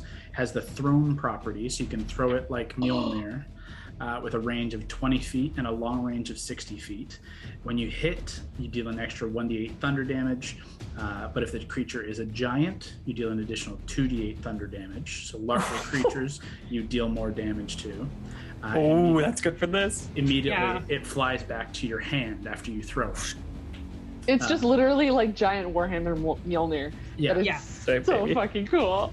When you score a critical hit with it, it erupts with a booming, thunderous roar. And if the creature is large or smaller, it must succeed on a strength save or be pushed 10 feet away from you. And all other creatures suffer thunder damage in a radius. And additionally, though I don't know if you're going to want to do this in this case, you could. you can summon a storm by casting Call Lightning centered on yourself once per day. Ooh. It's good to know. Okay, we'll save that. So, Because I'm inside a Kraken. yeah, for the time being, that might not be your best move. But you can certainly take a swing. Okay. So it's 1d10 plus 5 and 1d8 plus 5? So it's plus 13 to hit, Okay. and then a d8 plus 8. Okay. Because it's plus your strength plus 3. Right. Okay. So plus 13 to hit on both your attacks, straight rolls. Okay. Oh, I rolled a 19. That Yes. Okay. So then, okay, I got a 4. On the d8. Yeah. And then an additional 2d8 on the strike. Yes. 4 and 8. Oh, And then plus 8, and then plus your rage bonus. Oh my god. Jesus. So 16. So 24? Okay. That's your first hit. Yep. Oh my god. What's your rage bonus though? Did you add that there? Yeah, 8. Oh Jesus. Okay. So that's 16 to hit. 16 Oh, with the just 13? 16 just hits. Or 16 on the dice. Yeah. Oh, well, yes, 29. Yeah, you hit. Yeah. Okay. So then 3d8 plus 8 essentially. Plus your rage.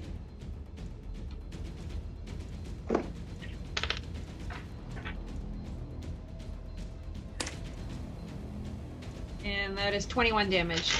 Okay. Yeah. Let's see. See what happens. You successfully dealt, what was that, 45 points of damage in 2 attacks? Yeah. So that puts us into barf us up territory. Come on, baby. Throw us up. Natural 1. Yes! Puke, baby. Sweet. With both thunderous strikes from within, just recklessly attacking Mary. You're just hoping, you're just cuddling up in your armor, hoping just to not get any side strikes. The Kraken is just blasted and burst from within, and Mary and Alana are thrust out into the battlefield alongside the Kraken's lunch. Allie just bursts out of this baby Kraken, looking fucking cool, surrounded by lightning. Lightning. Yeah. Neither of you are on camera. You're behind the Kraken, but you're out there. Okay. Allie, that was your action. Okay. I guess, should we start heading towards Val? We gotta start getting out of here. Hondo's Yeah. trapped in that Kraken. Gord's down. Maybe I- start moving towards Gord. Yeah. Only thing I will say here is just try and keep in mind that for the purposes of metagaming that it's very difficult unless you're calling out to each other to see where the others are, Okay. Yeah. right? So you guys don't have any idea that Hondo is inside the other Kraken right now. Oh Uh, no. Valentine is like furthest from everybody. You guys don't know that Gord is unconscious up in that top right corner. Okay. Mary and Allie, you guys know where each other are obviously, but that would be it. At this point, keep in mind this is darkness, so try and play that as best you can. Oh, we would probably be, or at least me anyway, would probably be hard to see for a little bit because I've been inside a dark stomach for so long. Oh yeah, you're covered. I'm not even gonna go into it. Is Gord within that little like light radius where you're saying we could kind of see because of that torch, or no? He would just be on the cusp where you could see the crab is holding like a body, but you couldn't tell who. So it would give you an idea that it's holding something. We did know we wanted to group up when we got relics, so probably if you still have move. Yeah, we just don't know where everyone is. Like last we knew we were on the other side of the battlefield. I see. Okay, I Yeah, see where you are true. now. Well, stay together. You're good if you're good together. So I'd say that ends Allie's turn. Okay. unless you want to say something, which you're more than welcome to do. If you see Gord, like you can say if she does. If she doesn't, she does that's not totally see fair. Gord. That's Totally fair. Okay. Then that will end Allie's and take us to Mary. I'm gonna bonus action second wind. Okay. Because I'm not doing great. Sucks because I have other things I kind of want to use that bonus action for. That's fine. I rolled a 10. Nice. Thank you. Second wind. So that's a 23 healing. Wow. I think that's all it is. It's just plus my fighter level. So let me mark that off. Okay, so.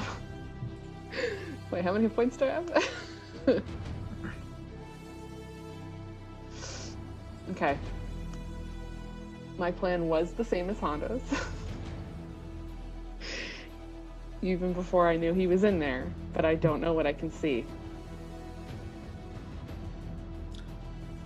You do not see Hondo.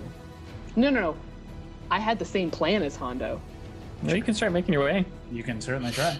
That's what I mean. I don't know what I can see in terms of the Kraken and being So discombobulated about where I was. You see the Kraken. You see directly behind the Kraken. You do note immediately that it's not really moving. You can see its limbs are kind of gently floating.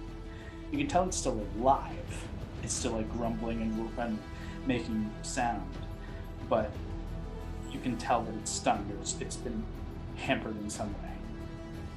Okay. Would I be able to see if there's some way I can get inside that bitch? Or no? I mean, you know one way. I know, that's what I mean. Can I see it? See how far it is? You can see the mouth is at the base underneath all those tentacles, right below everything. You have to go 5, 10, 15, 20, 25, 30 to get 20 to get to the mouth. 20, 25 to get to the mouth, and then to get beyond, further. Okay. Oh, fuck me. Yeah, that was the plan. Do it. That was the plan. I will start moving. I guess I'm gonna have to action dash. Okay, so 5, 10, 15. If she's not moving, this is the best fucking chance to do this with like the least amount of damage. At 25, and I don't know Hondo's there, but legitimately, I had the same plan. Yeah. 25 gets you just south, so 30 gets you basically at the mouth, almost inside. But you're not inside. Oh, that was dashing. That's 30. Shit. Okay. Yep. That's it? That's my action, bonus action, movement. Okay. I see her come around, or is she too far? I'll just kind of call out, not yell, but just a little to myself. Bad idea, but it's happening. Bad idea, and yeah, you'll see where I'm going. Val, you'd hear that, and you would just see a shape move beneath, kind of through the light of the Kraken's legs. I can guess what that bad idea is. Yeah. Yeah, I think that's fair. Oh, sorry, Kyle. With is the Wayfinder sphere still out? Yeah. You'd still have it loosely near you. Okay. Is it showing that it's still where the Kraken is? As you look down, as you are swimming hard to get over there, it's pointing pretty much right to her. Just double checking that I'm going in the right direction and nothing's changed. Okay. It seems about right. That's it. Okay. End of Mary's turn. Let's see. At the end of Mary's turn, the child used already her legendary action, so lightning strike. So we can't do that. Mary's turn. The Kraken is stunned, so can't take legendary actions. So it takes us to the lair action. On the lair action, the current begins to swiftly pick up around the room. Valentine, you should make a strength saving throw, and I would need Allie to make one as well, but I'll do it for her as she's not here. And I don't expect her to have any trouble with it, but I'll try anyway. So Valentine's strength save. 7. That's a fail. Let's see.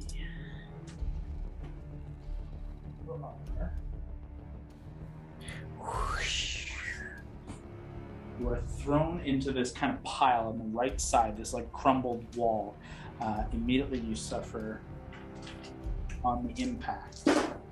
Oh wow, that was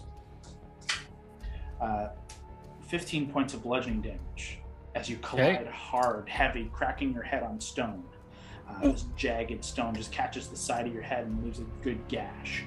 God. Go ahead and make a con save at advantage for your warcaster. Mm-hmm. Elena is also brought around. 16. Slams into this pillar here.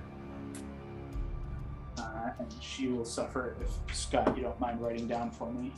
Yep. Allie suffers 9, reduced to 5 points of bludgeoning damage. 5, got it. She's fine, but she'll just take that damage. That's the end of the lair action and takes us to the Maw. The Maw is stunned until Gord's turn. So passes her turn. And wait, that doesn't make sense. It should be stunned until her next turn. Right? No. Gord's turn. Passes her and on to Valentine. So I'm there. I need to find my pals. Mary. You can just make out Mary making her way into a bad decision.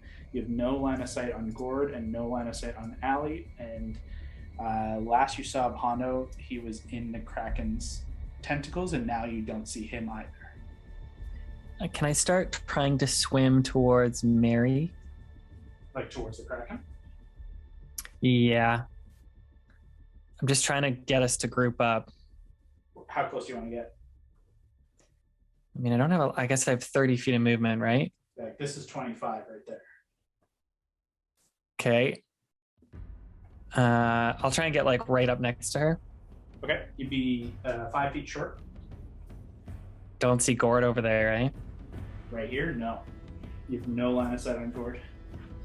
If you want to actively make a perception check, you might get a better shot. Yeah, I'm trying to find them. Yeah. Okay. So I'm happy to do that.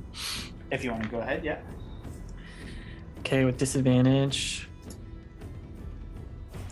Slow. That's higher. So 20, dirty 20. Dirty 20? Yeah, okay.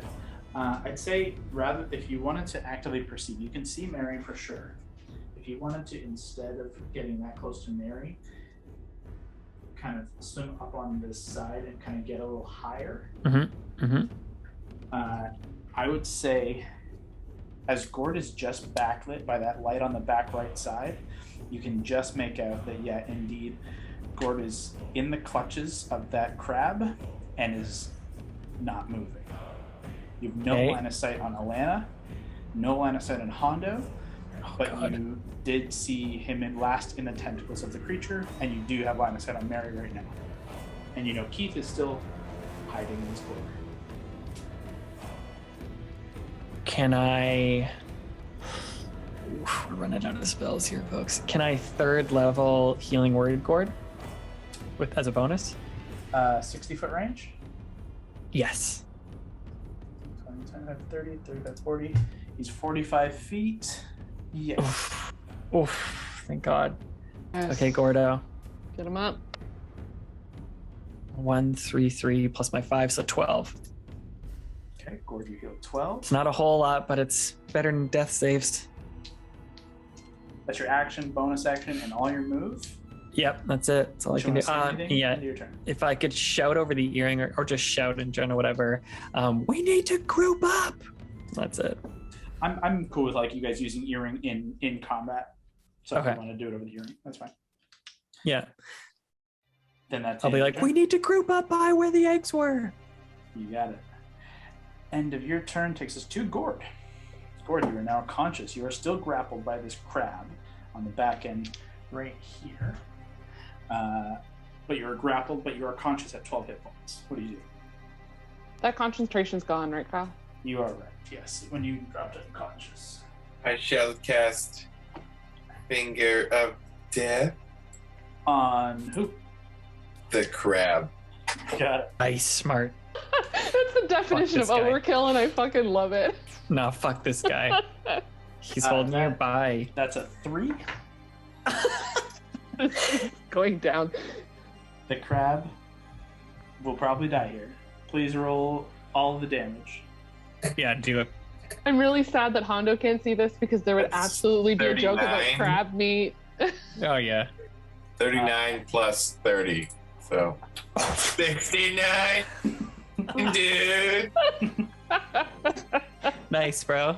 But Nice. as you come to consciousness, and you are kind of lifted back to your feet by Valentine's words, you just reach down as you're being held kind of in your midsection by this crab, who's just dumbly just kind of clapping and moving around, and you just grab hold of the claw that is around your midsection, and not even with incantation, you just pump necrosis through it, and you just feel it wither and fall as you just kind of brush it aside. It just withers and just collapses. Successfully dead. Fuck you. That's your action. Do you get anything for murdering something, Gord? Any more health? I think he gets a temp HP boost. Nice. Yeah, you get your charisma modifier plus your warlock level. So that's 5 and 16. So you get 21 temp HP. That's dope. Sick.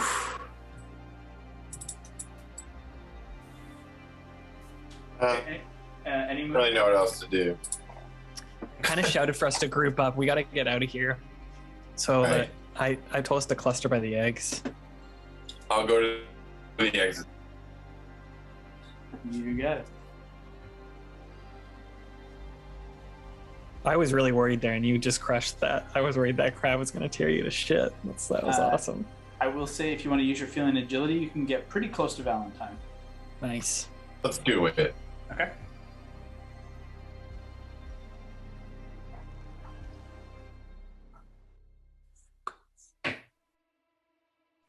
Hondo's waiting for his turn. Look at him. He is excited about it. Gord, that is the end of your turn? Yep. Okay. At the end of your turn, as you went unconscious and came back to, pumped your necrosis into a new target, the Kraken shakes free of its penance. No longer feeling any remorse for what it's about to do. It is going to use a legendary action Mm-hmm. to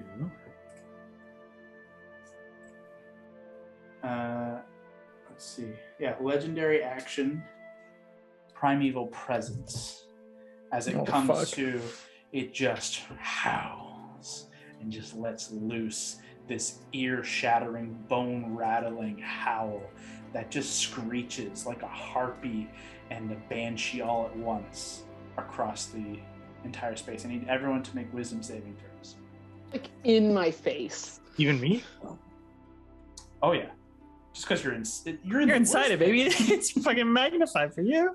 Natural 18. Even me. Oh, nice. Oh, I did well too. Oh, no. 3 and 2, 5. Honda, that is a failure. Valentine, what'd you get? 21. That's a failure. Oh. Marion, what'd you get? 25. That's a success. Allie, what'd you get? 15. That's a failure. Fuck. Keith cannot make this. That's a failure. Gord, what'd you get? 13. That's a failure. All those who failed, you are considered frightened of the Kraken. While Sure. frightened in this way, you have a speed of 0. Oh. Well, that helps when God. we're trying to get to each other. Hondo's inside it. Hondo has a speed He's- of 0 he's scared. inside of it. Just look around in there, Hondo. Just look around.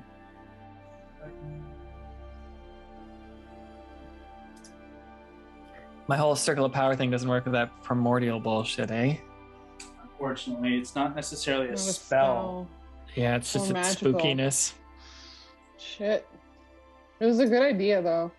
I'm It's a sorry. dope Like, spell. it's one of those No, things that's where- how it is. I'm really sorry. Yeah, like it's. If we you were know- fighting like Carval, that'd be dope. Oh yeah. I know, that would have been really good for Carvel. It's a little late. It technically, like, the only magical effect I'm considering here would be any of like the lightning effects. Yeah, And, that's what I like, was thinking Those too. are magical 100%, but this is like Yeah. literally a primeval horror creature. Horror. This is God. literal fear. Yeah. So that is its legendary action at the end of Gord's turn. That takes us to the child's turn. Oh boy. Now the child. I thought about going for Gord, but Allie, you were its friend, and then you turned on it and you beat the Mhm. shit out of it. Now it's Didn't coming- want to. He It's ate very me. sad now. I didn't want to. now it's coming for you. I'm sorry, baby. It's going to use both its tentacle attacks against you, or I guess I'll use one attack against you first. One attack is 25 to hit. Yeah, that hits. It reaches and with a tentacle grabs hold of you. You suffer. Oh. Oh, jeez, that sucks. I mean, once again, you get to keep your rage. You might have Yeah. lost it otherwise. You A suffer silver lining. 14 points of bludgeoning damage, reduced to 7, Okay. as it grabs hold of you, and then it pulls you back and just chucks you into the kelp forest of razor vine. So. Oh fuck, over there? Shit. We're so far away. Oh no.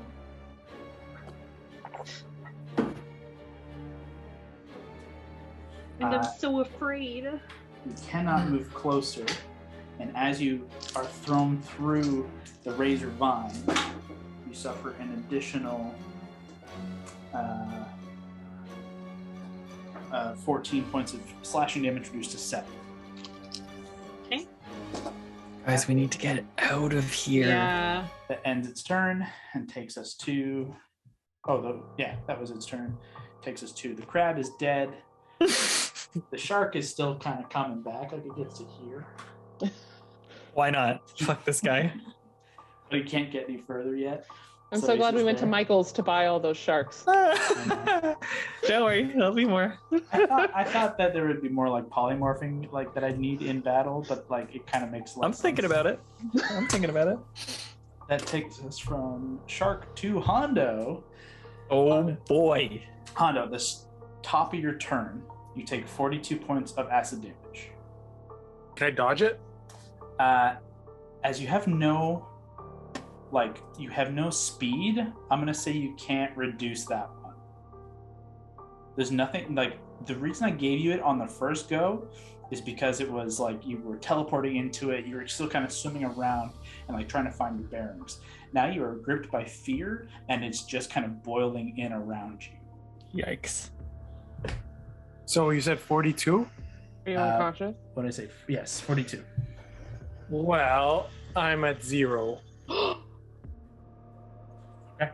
Oh, fuck.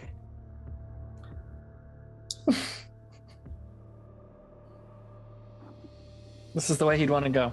I think we should probably leave him. Does it take Walked you to into 0 a- perfectly? Or what did you have? I was at 42 exactly. Oh my god. Wow.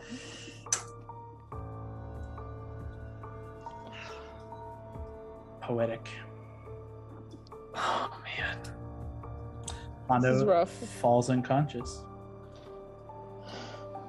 That takes us to. Well, actually, the Ma is back.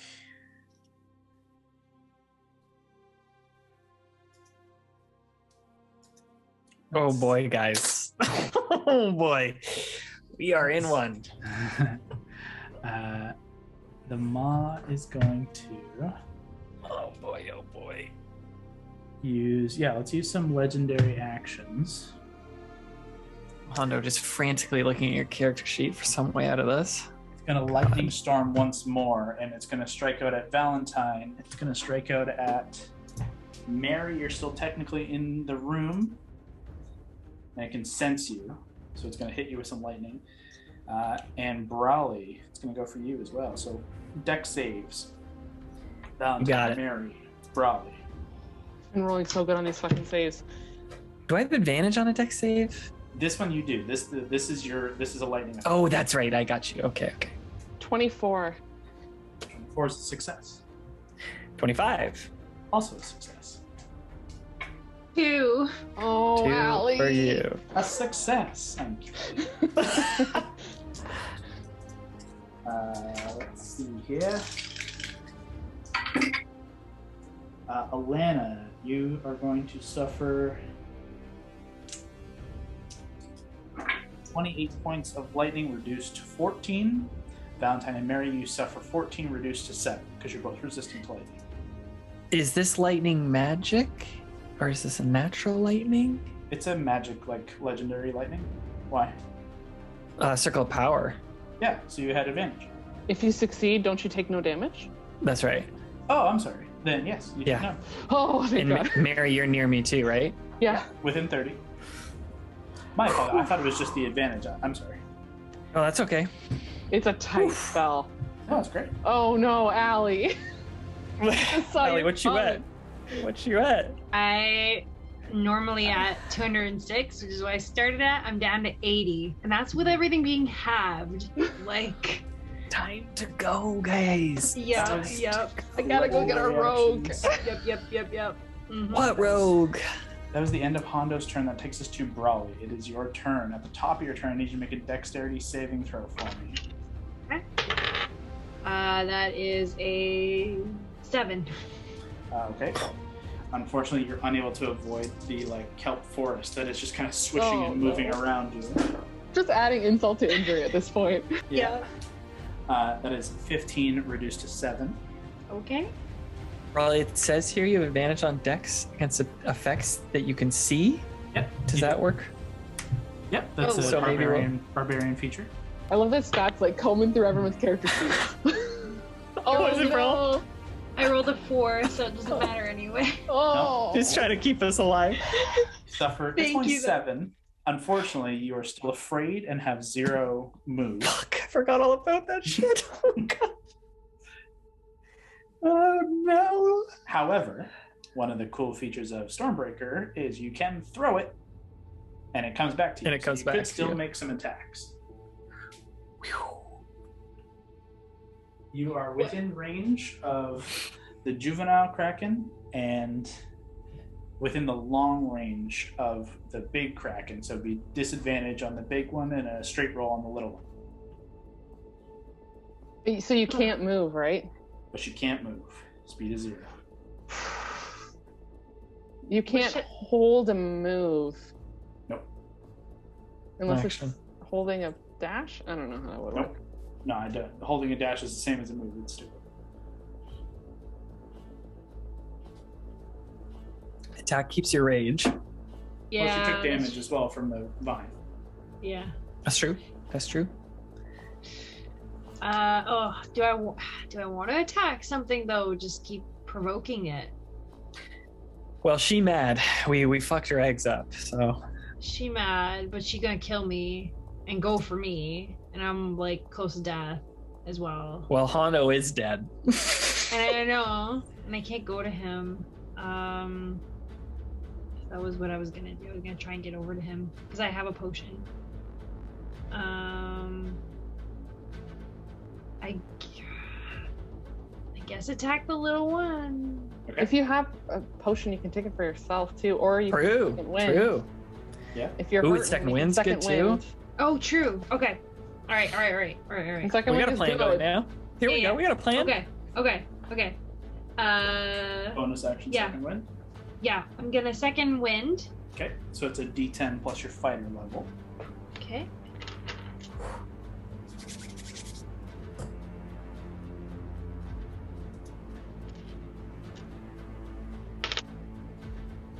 Okay.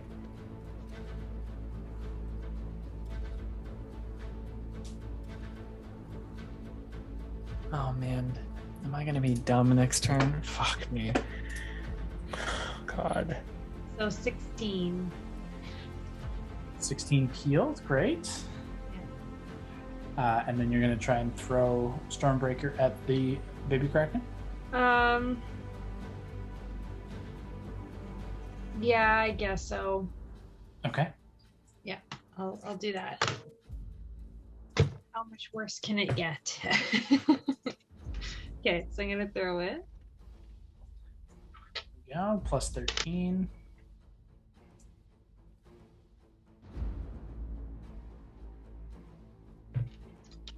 Okay, 16 to 16 hit? That hits, just hits. Okay. And 10 damage. It should be plus 2d8 as well.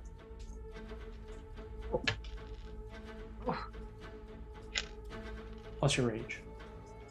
Yeah, so what did I say? 10? So 19 damage. Okay.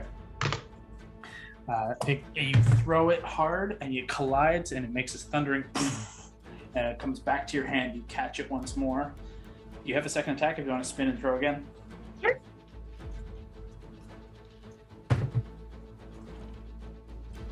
Okay, 18 to hit. That'll hit.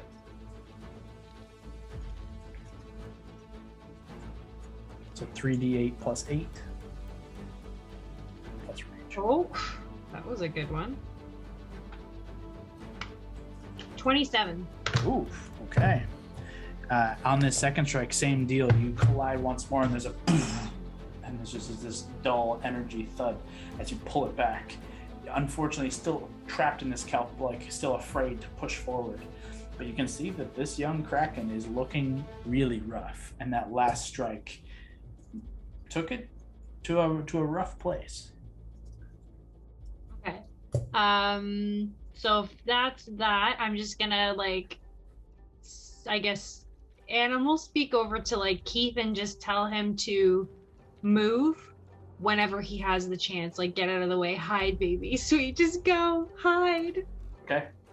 Unfortunately, Keith is currently also afraid and can't move. Speed is 0.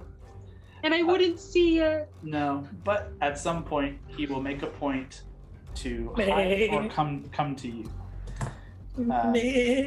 Keep in mind, on your turn you can call out to him to do something and get him to move. Right now his speed 0, but on the coming turns when you guys are looking to flee, that may be important. These are these turns. Yeah. That is the end of Brawley's turn. I used all the legendary actions for that, so pardon me. Takes us to Mary. Okay. Come on, Mary. So how far am I away from the interior of this Kraken? You're at the mouth. You're Oh boy. staring down the gullet. I'm deafened because that thing just screamed 5 feet from my face. Yeah. Yet somehow you steal your I think it's just it hurt so bad it went to ringing in the ears, and it's just that's all I focused on. I'm gonna go in after Hondo. Oh my god. With its mouth still open, you take that chance, you steel yourself and charge forward. 15 feet of swimming, and you just push past its hundreds of rings of teeth. This massive, horrid maw. You swim inside, making a terrible, terrible decision. Yeah, she can think about is watching it. All watch last night, sit above her. But and yet you dive inside. Yeah, it's a really, really shitty idea. I got that. 15 feet, you get into its gullet, you get into the space, and it begins to kind of close in on you. It's no longer stunned, so it's not quite as easy, and you're pushing in. Do you want to make an active investigation for Hondo? Is that your goal? Well, do I know how would this work? Do I know he's there? I guess no. That's a good point. So you can make an active investigation for. You were going for the belt. I was going for the belt. I'm hoping you might find come something across else along Hondo. the way. Yeah, you very well might come across. You look trying. She doesn't know how the sphere works, but it's still lighting up a little bit and trying to use it. The sphere isn't going to target any further. Like No. right now, it's like it's glowing as bright Like, as you're here. Yeah, He did it. you made it to the gullet of the Kraken. You The have worst arrived. idea you've ever made. Okay. Go ahead and make your investigation. Okay. This is going to be your action. I fuck you not. It's a natural 20. Oh my god. Okay.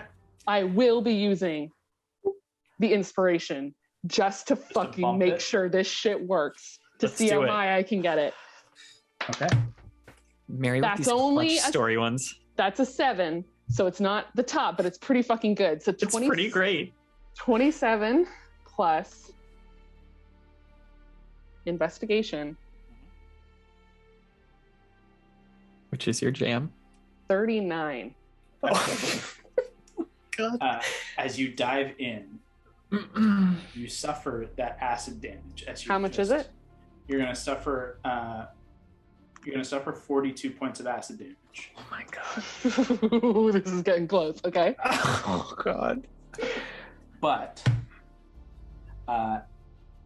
as you're pushing through and just swimming, you can see as it lets loose that final bit of the howl, and it's at like the down breath, and it's about to kind of suck air back in to kind of reinvigorate itself.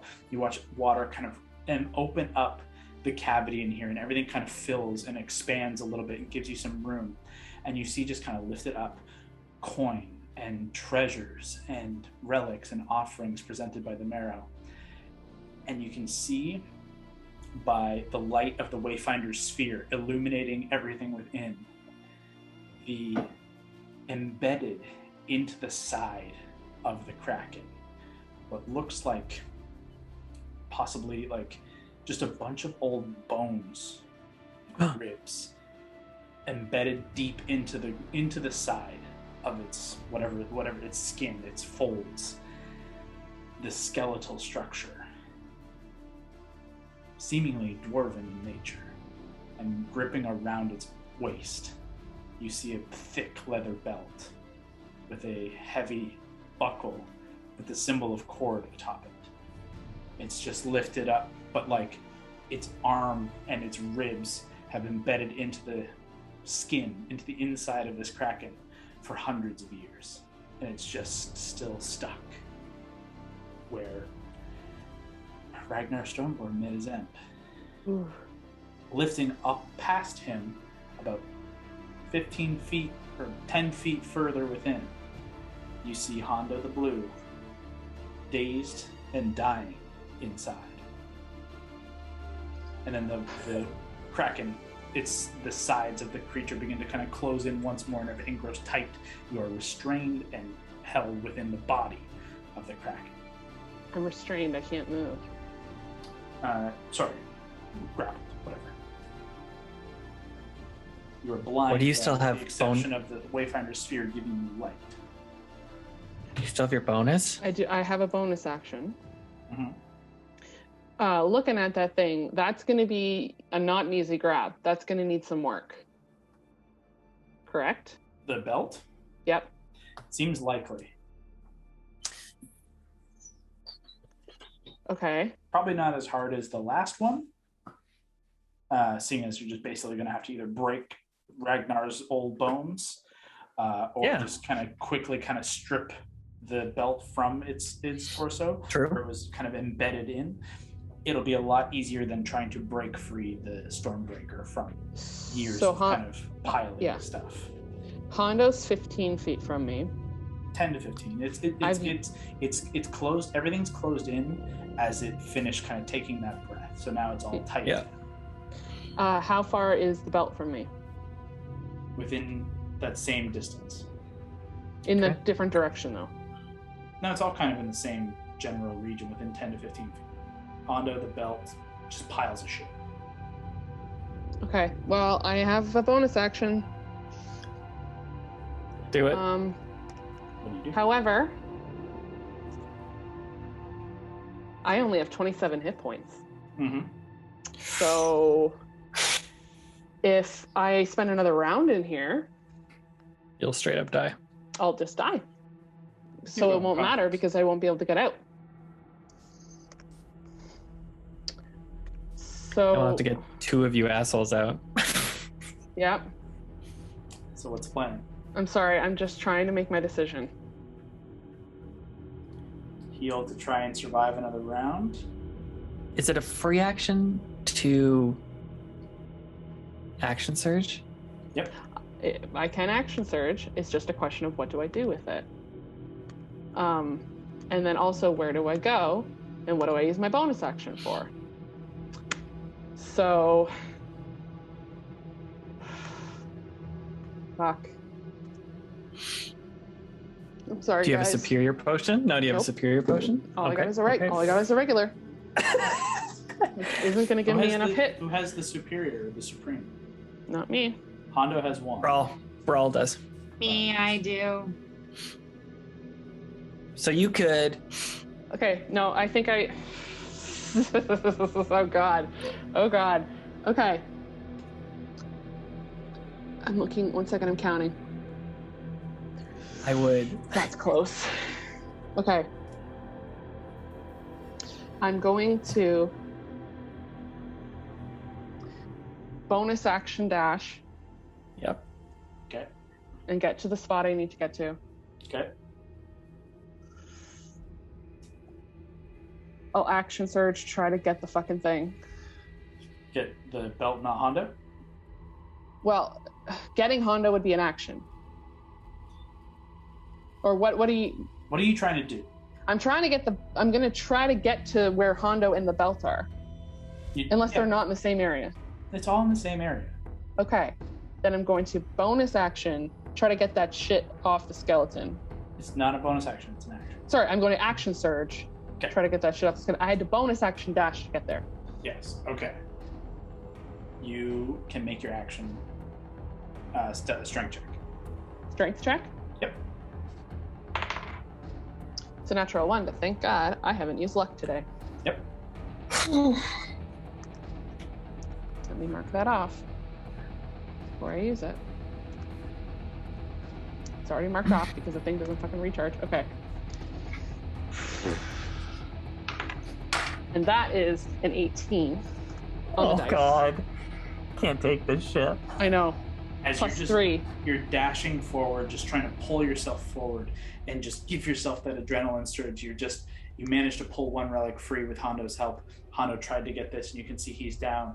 What are you going to do? You push forward, and you just grab it as you're reaching out to grab Hondo. You get hold of Hondo's, like the epaulette, the side of his fancy jacket and leather armor, and as you just pull them together, like you break through Ragnar's bones and just rip the belt free, holding in your right hand the belt, in your left hand Hondo's jacket and shoulder.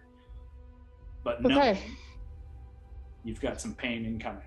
Yep, I'm gonna call out. I don't know if anyone can hear me. I'm gonna fucking scream my lungs out. Mm-hmm. I got it. We're fucking hurt and I need to get out of here. But someone needs to heal us. That's it. Okay. That is going to end Mary's turn. No. Take us to the lair action.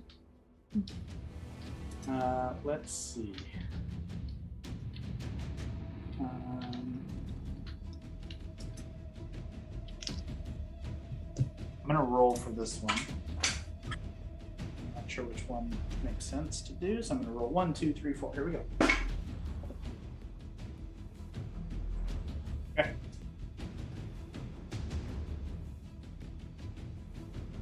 The waters begin to, again, electrify and charge. You can see that, and you felt that lightning in the room is going to hurt doubly bad if anything is to happen here. As the maw takes its turn. Awake, fully prepared, both of you inside of it in a weird turn of events that it didn't put in there. Let's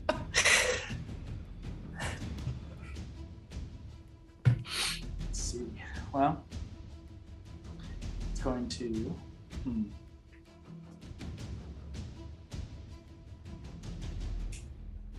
Let's see.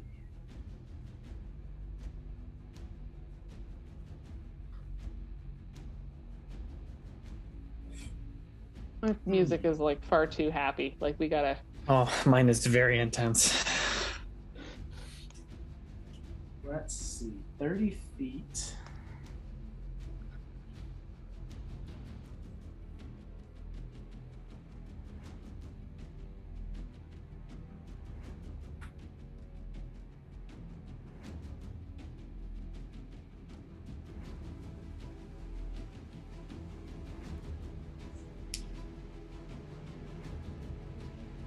And we're so spread out. Fuck.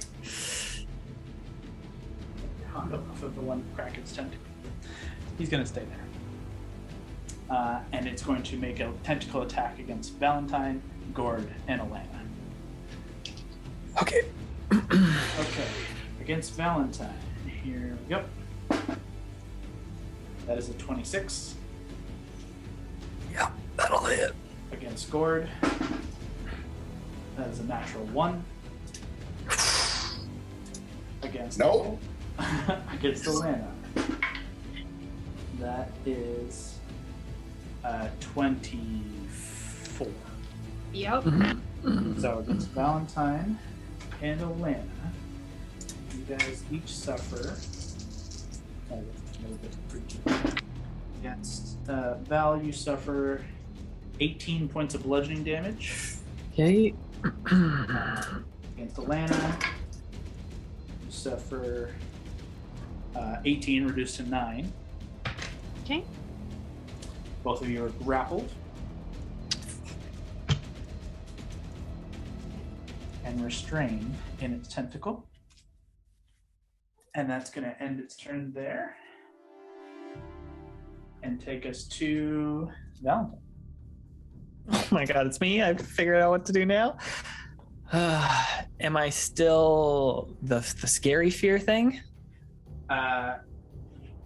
Sorry, the fear has faded. Okay. That's good. But you are grappled. Restrained. Man, what the fuck do I do?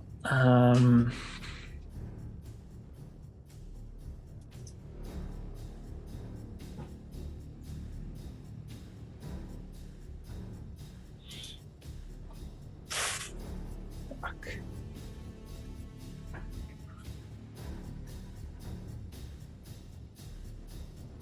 I know you called out for healing, but like if I can't see you, can't heal you. Yeah, I wasn't sure if there was like healing word is just a creature who can hear you, but do whatever the fuck you think you can do. That was just letting. Basically, the more thing was, I got it. We got to get out of here. But are you gonna die? I don't know. Like, Depends on how much damage I take. I have 27 hit points. You're gonna die. It's gonna be like 40 acid. Yeah. Oh, guys. Fuck.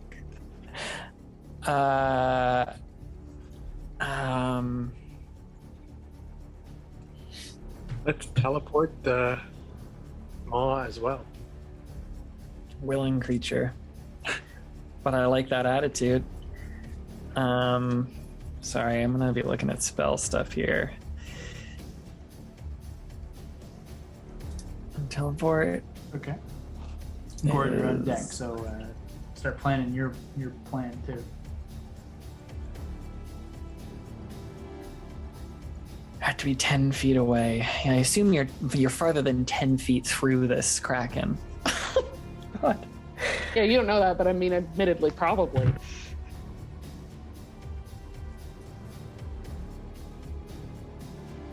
I mean, I have a dumb idea, but I don't think I want to do the dumb idea.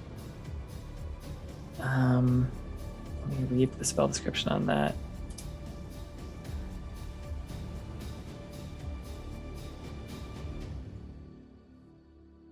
Range 60 feet. You can see. Fuck.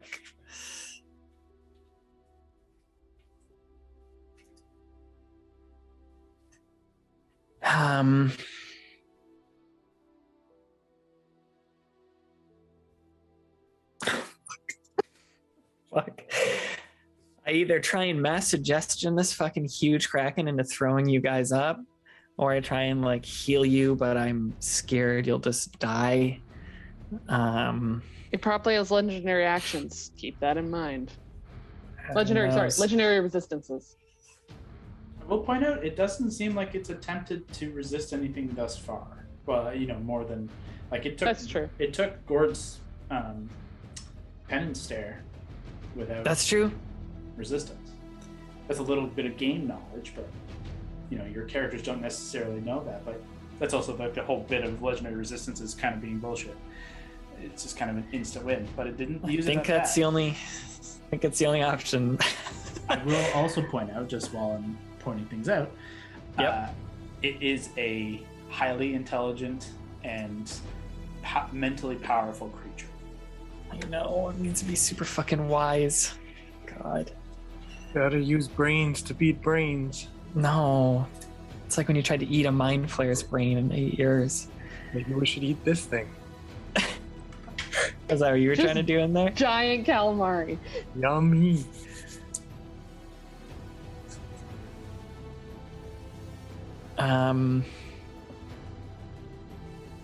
Mary, did you take acid damage as soon as you went in there?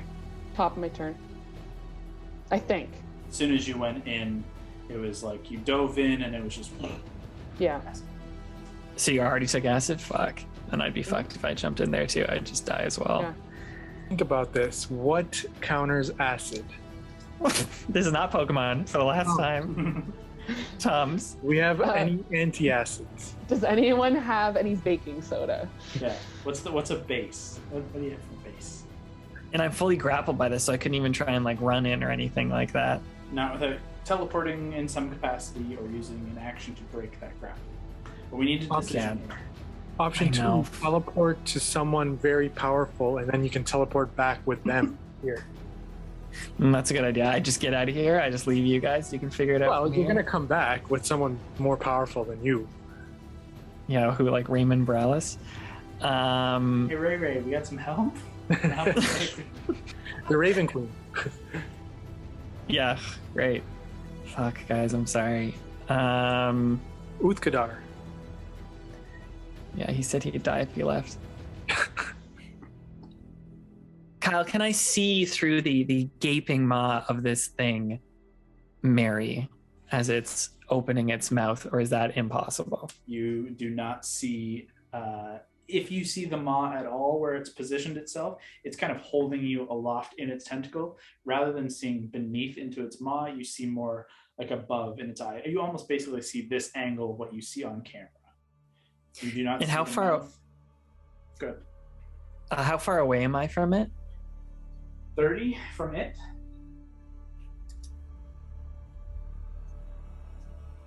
Okay.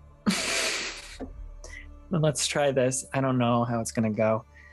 I drop Circle of Power. Okay. I cast Aura of Vitality on myself. Okay. Which is another concentration. Healing energy radiates from you in an aura within 30-foot radius until the spell ends. The aura moves with you, centered on you. You can use a bonus action to cause one creature in the aura, including you, to regain 2d6 hit points. If Mary's within 30 feet, I'll try and heal her. That's the full wording of the spell. Yep. And it's a bonus action on your turn. You can use the bonus action, to cause one creature in the aura, including you, to regain 2d6 points. 2d6 hit points. It's interesting. Self 30-foot radius, and it's like a dome or a circle. It's interesting that it doesn't say a creature you can see. If by the wording of the spell, there's Mary's inside of the sphere, you just kind of hope in a dream that she's in need of it. She called for it. Go ahead and roll. No, come on. Oh, fuck. I don't even know how much I need. It's better than average. It's 7. Okay. So is it an action to cast Aura of Vitality and then the bonus to heal? That's right. Okay. Mary, that pulls you up to 34. Sure does. And let me just see about Bardic Inspiration if I have to see you. Well, you use a bonus action to make it. You're right. You're totally right. Totally right. That's all the tricks I got. It's everything for Valentine. Ooh. End of Valentine's turn. The Maw is going to use a legendary action and try and lightning storm the remaining crew out in the world here. It's gonna hurt. Dex saves from Valentine, Gord, and Alana no longer at advantage. Oh, Yay! Well, actually, Allie, you always have advantage on Dex saves as a barbarian, but Valentine does not have it. a nat 1. Okay. Oh no. Fuck. Guys. Gordo.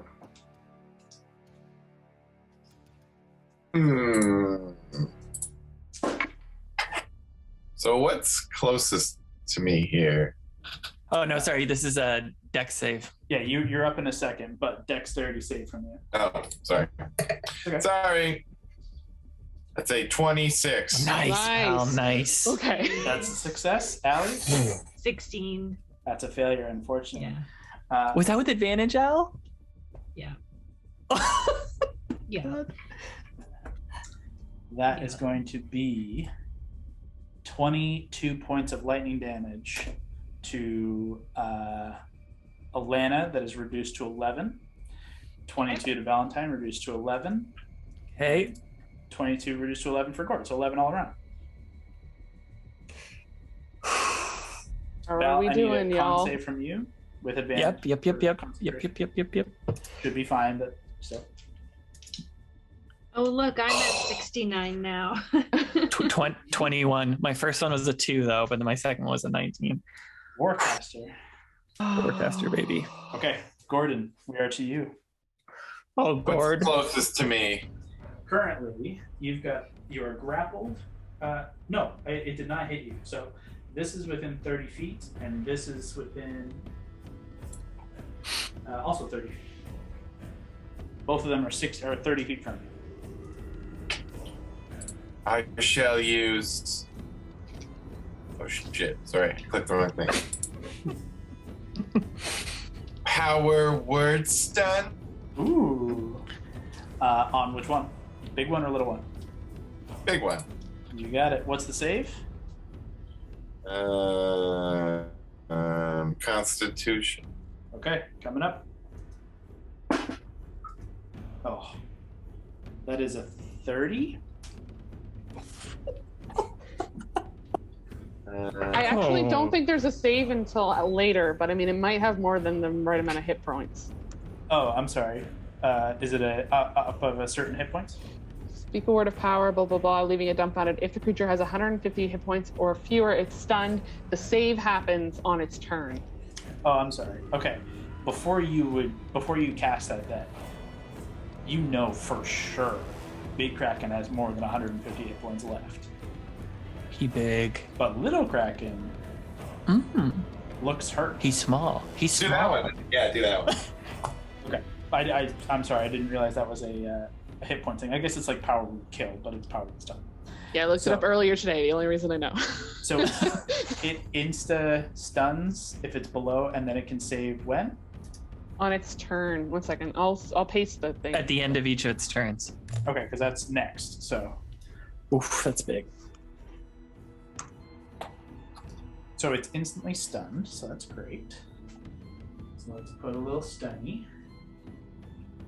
Awesome. Yeah. The stun target must make a con save. Throw at the end of each of its turns. On a successful save, the stunning effect ends. Okay, Gord, that is your action to Oof. cast. Do you stay good. there where you are, or do you move? We know we need to get a little closer to each other. Yeah, we need to Val's group up. here. You know at least 2 of your companions are in here. Allie's over there. And Keith is here. We all need to get to wherever Val's going to end up. Well, yeah. Val or Gord, everyone just has to come to us. So I mean, if we're together, Gord, that's a good idea too. Yeah, I'll just stay with Val. Okay. At the end of your turn, the Maw... Is he within 10 feet of me, Kyle? Is Gordo? Gord, yeah. Awesome. Okay, cool. Yeah, Gord's 10 feet directly.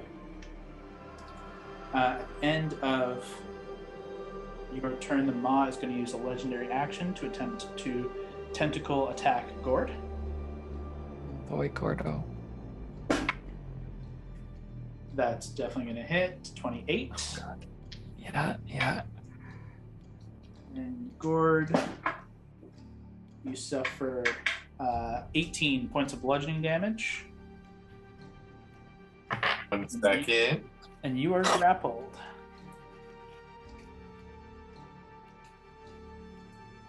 Okay. There it is. Are you alive? I have 5 health. Oh my god. Guys, we need to get out of here. That is its legendary action. The child is stunned for its turn. Yep. At the end of its turn, it's going to make a con save. Is that correct? Mm-hmm. Con save coming up. No. I guess Okay. it's a 12. Still nothing against Gord's powerful magics. The shark is too much. Fuck out of here. I don't Fuck want out to of run here. the shark, so it's just going to watch. Hondo, you instantly fail a death save Oh, God. Oh boy. as you are in Mary's hands, unconscious, but the acid is just sizzling away on you. Allie, we are to you. You are currently grappled by the big Kraken, but you can't move from that either. So you are currently grappled and restrained. You can attack the big Kraken, the little Kraken, or attempt to use your action to escape. Can I attempt to use my action to escape, please? Yes. Hell yeah. This is going to be an athletics check, which you have advantage on while raging. Yeah, I do. Mm-hmm. Okay. Okay. Come on. Wait. I think I'm good on. If I am. Oh yeah, we're good. 21. Okay, yes. It's a high DC, but 21 still beats it. So you use your full action to basically just tear and push at the tentacles and lift yourself free of its grasp. You are no longer grappled or restrained. That's your action, though.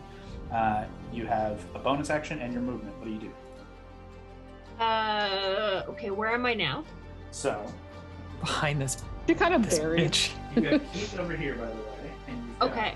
you over here. Also, I should point out, as you're over here, can you make a dexterity saving throw for me? Oh yes. He's fucking At advantage. At advantage. But thank God. That's an 18. Okay. Continue as you are, but you are Okay. right here, back here. Okay. Who can I see? Like physically see Of your party? of my party? Yeah. Nobody. You heard Val I did say yelling. over the earring, come Yes. to the eggs. Okay. You also have an action surge. Oh, fuck, that's good. That's good. True. You're over here. Okay. You You can can't use see it to always forget I fucking have that. motor if you need to. Okay. You I'm can't gonna see these do- guys, but you do have you know that they're roughly over here. Okay. I will use an action surge. Okay, so you're gonna first use your action to break free, then action surge to dash. Yes. Okay, so that pulls you up to you have a swimming speed with the gauntlets. Yes. Yeah. Yes. So 5, 10. Are you intending to come over here? Yeah. 5, Yeah. 10. I'm gonna get over there. Oh my god. Oh my god. Using your Tell What Keith about- to come over here. Tell Keith to run! Yeah, and I'm going. Kate! Kate! This fucking goat. Come on, baby. Full move, Keith. Full move. Come on your 2 points. Come on. Come on. use this action to dash to get there with no swim. Oh, Keith. That's as close as you can get. Okay. Okay. That is Okay. Allie's full action. Keep in mind, Allie, if you do not take damage until the top of your next turn, your rage will fall. Okay. But that is the end of You that might turn. take some damage. I bet you. Who knows? I There could definitely be some will. damage I'm coming. gonna like bite my finger. I don't care. I'm gonna do something. I'll be honest, I'm probably going to hit you before that happens. So Yeah. Don't you worry. The Kraken has already used all its legendary actions for now. That's the end of Brawley's turn. Yeah. We are to Mary's turn. Oh. Mary, at the top of your turn, I might just be down. I'm going to roll some acid. My god, you can't be down.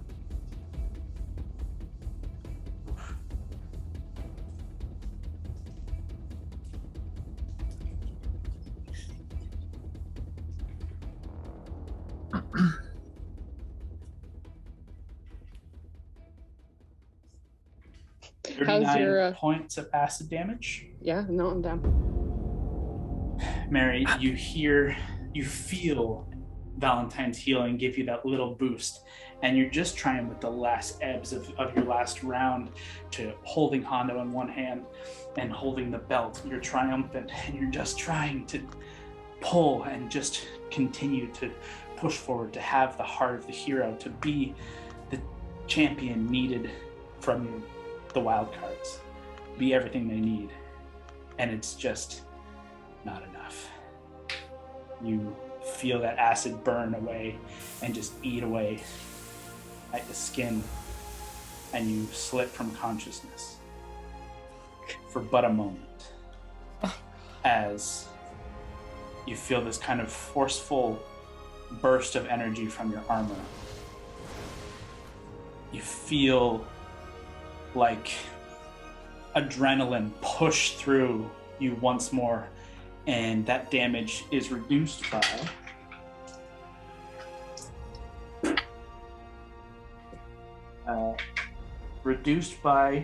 15, taking it from 39 down to 24, 22, 24,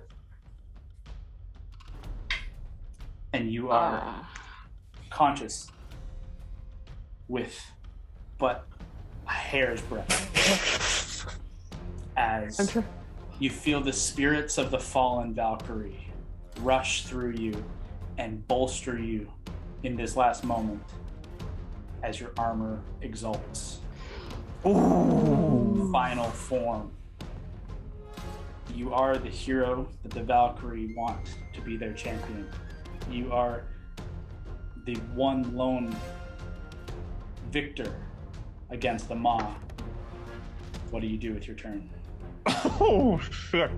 Well, let me just add 13 hit points back to my character sheet that I took away. Or up. I'm grabbing Hondo. You have Hondo in one hand. You have the belt in the other. I loop that belt around my shoulder. Mm-hmm. And I grab the Dimension Door gem. Mm-hmm. Smash it. Now, I'm going to use it. Mm-hmm. Where is Iffy? Because I don't know where I am. Mm-hmm. You heard me say the eggs. I guess, yeah, you're right. You have no Last I knew, I was directly on top of where the eggs were. So I'm just going to go down how far I think I can swim up. So like 15, 20 feet? Like, I'm like, you tell me, right? Like, I don't know that the Kraken's moved. Yeah, 15, 20 feet. Dimension Door's neat, though, where it's like you can arrive at exactly the spot desired. It can be a place you can see, one you can visualize, or one you can describe by stating distance. But I don't know how far I've moved. But you don't have to worry about that. You just visualize the spot you want to go to. Yeah, if you just say like to the to the altar, to the eggs where they were, you have a pretty good memory of where that was. Okay, if that's cool, that's what I'm gonna do. Right in the middle. Oof.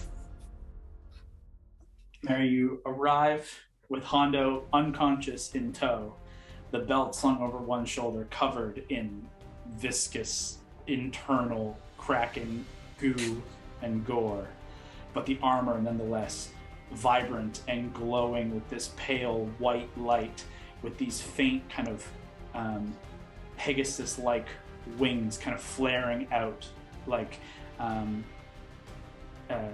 ethereally from around you, with this like kind of cape of Pegasus-like feathers. That's your action. Yep. That's Allie right in front of me. Allie is 5 feet from you and Hondo. Gord is 10 feet. Valentine, you're technically 15 feet from, and Keith is also. I toss the belt over Allie's head. Okay. Just so it's on her shoulder. Let's get the fuck out of here. Okay. If I can move, like if I have any movement, I don't know if I do. I'll dash if I fucking need to. I'm just gonna drag Hondo as close as I fucking can. Get to me. Like, just to try to get everyone in as close as we can. We just all need to be within 10 feet. That's all we need. That's what I mean. So I'm trying to figure out, I can't see who's out of 10 feet. Maybe Keith. Keith would be 15 feet from Val right now. But Val can move on his turn and Val then can cast. move one space and everybody's within 10. Now we just have to survive till Val's turn. At the end of Mary's turn? Do I have a bonus action? Did I use it? You did use it. You did not use your bonus. No, you're fine. You're fine. I'm gonna take a fucking heal Regular? potion. Yeah, That's all yeah. I got. I got 3 of them, but let's Pop that fucking shit. take it. Pop Just that in shit. case, because I only have 13 hit points. Oh god, why is my D&D Beyond frozen? That's great. What's a Regular regular? is 2d4 plus 2. Because my inventory's frozen. 2d4 plus 2? A 3? That's a 3. Great. 8. 8 hit points. That works. Okay. It's just my inventory that's frozen. Great. Okay. Yep. That's it.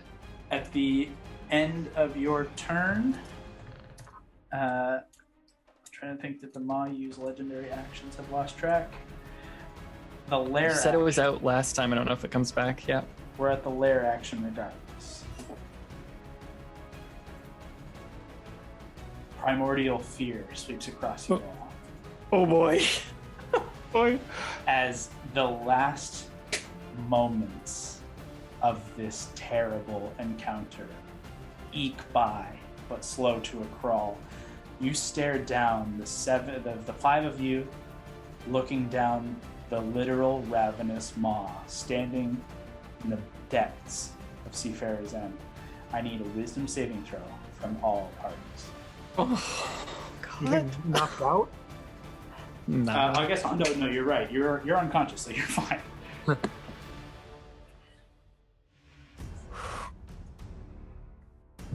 Okay, and I'm gonna use my little thing.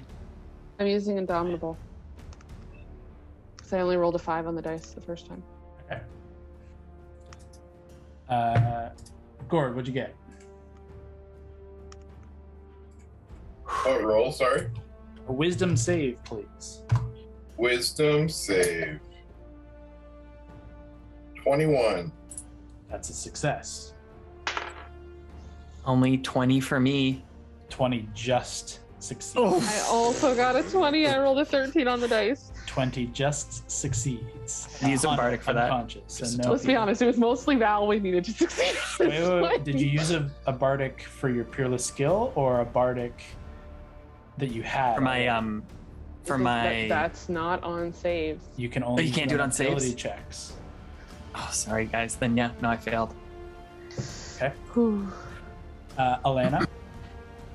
Keith got a natural 20. Oh, Thank Keith God. Boy, saves. Keith. But I got a 14. Okay, so Alana and Valentine, you guys to roll D100s or percentile die. Oh boy. Oof, peerless skill. Thought you were so clutch. Percentile, right. 70. 70. Okay. I'm pretty Oops, sorry. confident in that, Scott. Yeah, No, you're yeah. totally right. I keep looking at Bardic, Yes. and I'm like, great, and then I need to essentially- scroll down to It fearless. says you can expend a usage of your bardic, but it's only to bring up an ability check. That's right. Yep. Allie Okay, rolled mine 70. is 99. Jesus. Wayne Gretzky. Wow. Okay. Oh. Valentine falls unconscious. Oh my God. Alana. Actually, nothing changes for Alana. You're fine. But Valentine, all the weight of everything a lot of pressure. you need to do here, the pressure builds and your mind just fizzles and freezes. It's the mom's turn. No. Oh.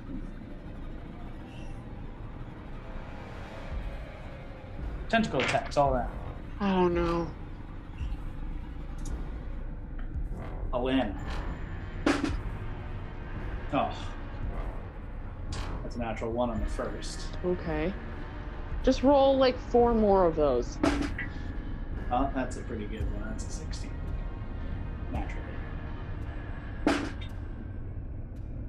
And a 12 on that last one is a total of 29.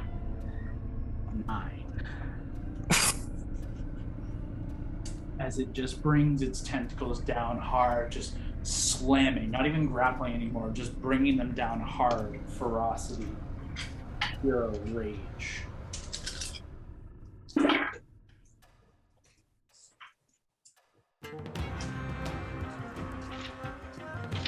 Elena, you suffer 40 points of bludgeoning damage, reduced to 20. Oh my gosh.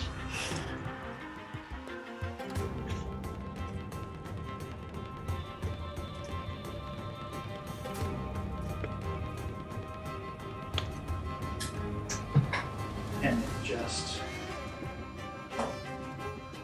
sits over top of you.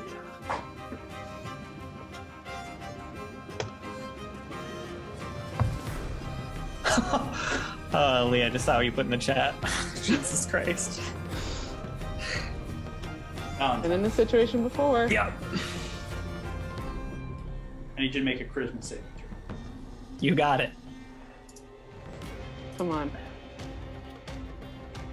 22. Aetherius bursts to light. This radiant just explosion that just illuminates from beneath. And you see the maw just rise up with tentacles flared as if the actual light is burning it from beneath. And you actually do see the underbelly and the bottom of each of its tentacles begin to kind of sizzle and burn. And Val, you are just rocketed up to your feet. The Warden of the Face splayed wide, the wings kicked out. The Summer Queen says, "Do not fall. Yeah, okay. You can do this." Is it my turn? Yep. I grab Keith by his fucking horns and I drag him like a little bit closer. And then I'm going to, if we're all within 10 feet, cast teleport. As far as you can tell, everyone's within 10 feet. God. Then burning my only 7th level spell, I cast teleport. Where do you teleport to? No fucking around. I teleport to the teleportation circle back in Arendelle. In the magic tower? tower. Yeah. I've already used it once before. Oh, God. With the final ebbs of your magic, soaked, drenched, unconscious, near death, you all land with heavy thuds, the rush of gallons of water in the upper high-level portions of the College of Whitethorn in Arendelle. And we'll pick up there next time. Oh, my God. Oh my god. Good job. Fuck. You did it. Thanks for tuning in. Join us next time as the Wildcards take a short breather after a harrowing adventure, but soon learn of dark events that have befallen Vesaria. There'll be a new episode up every Tuesday, so stay tuned. But until then, keep exploring.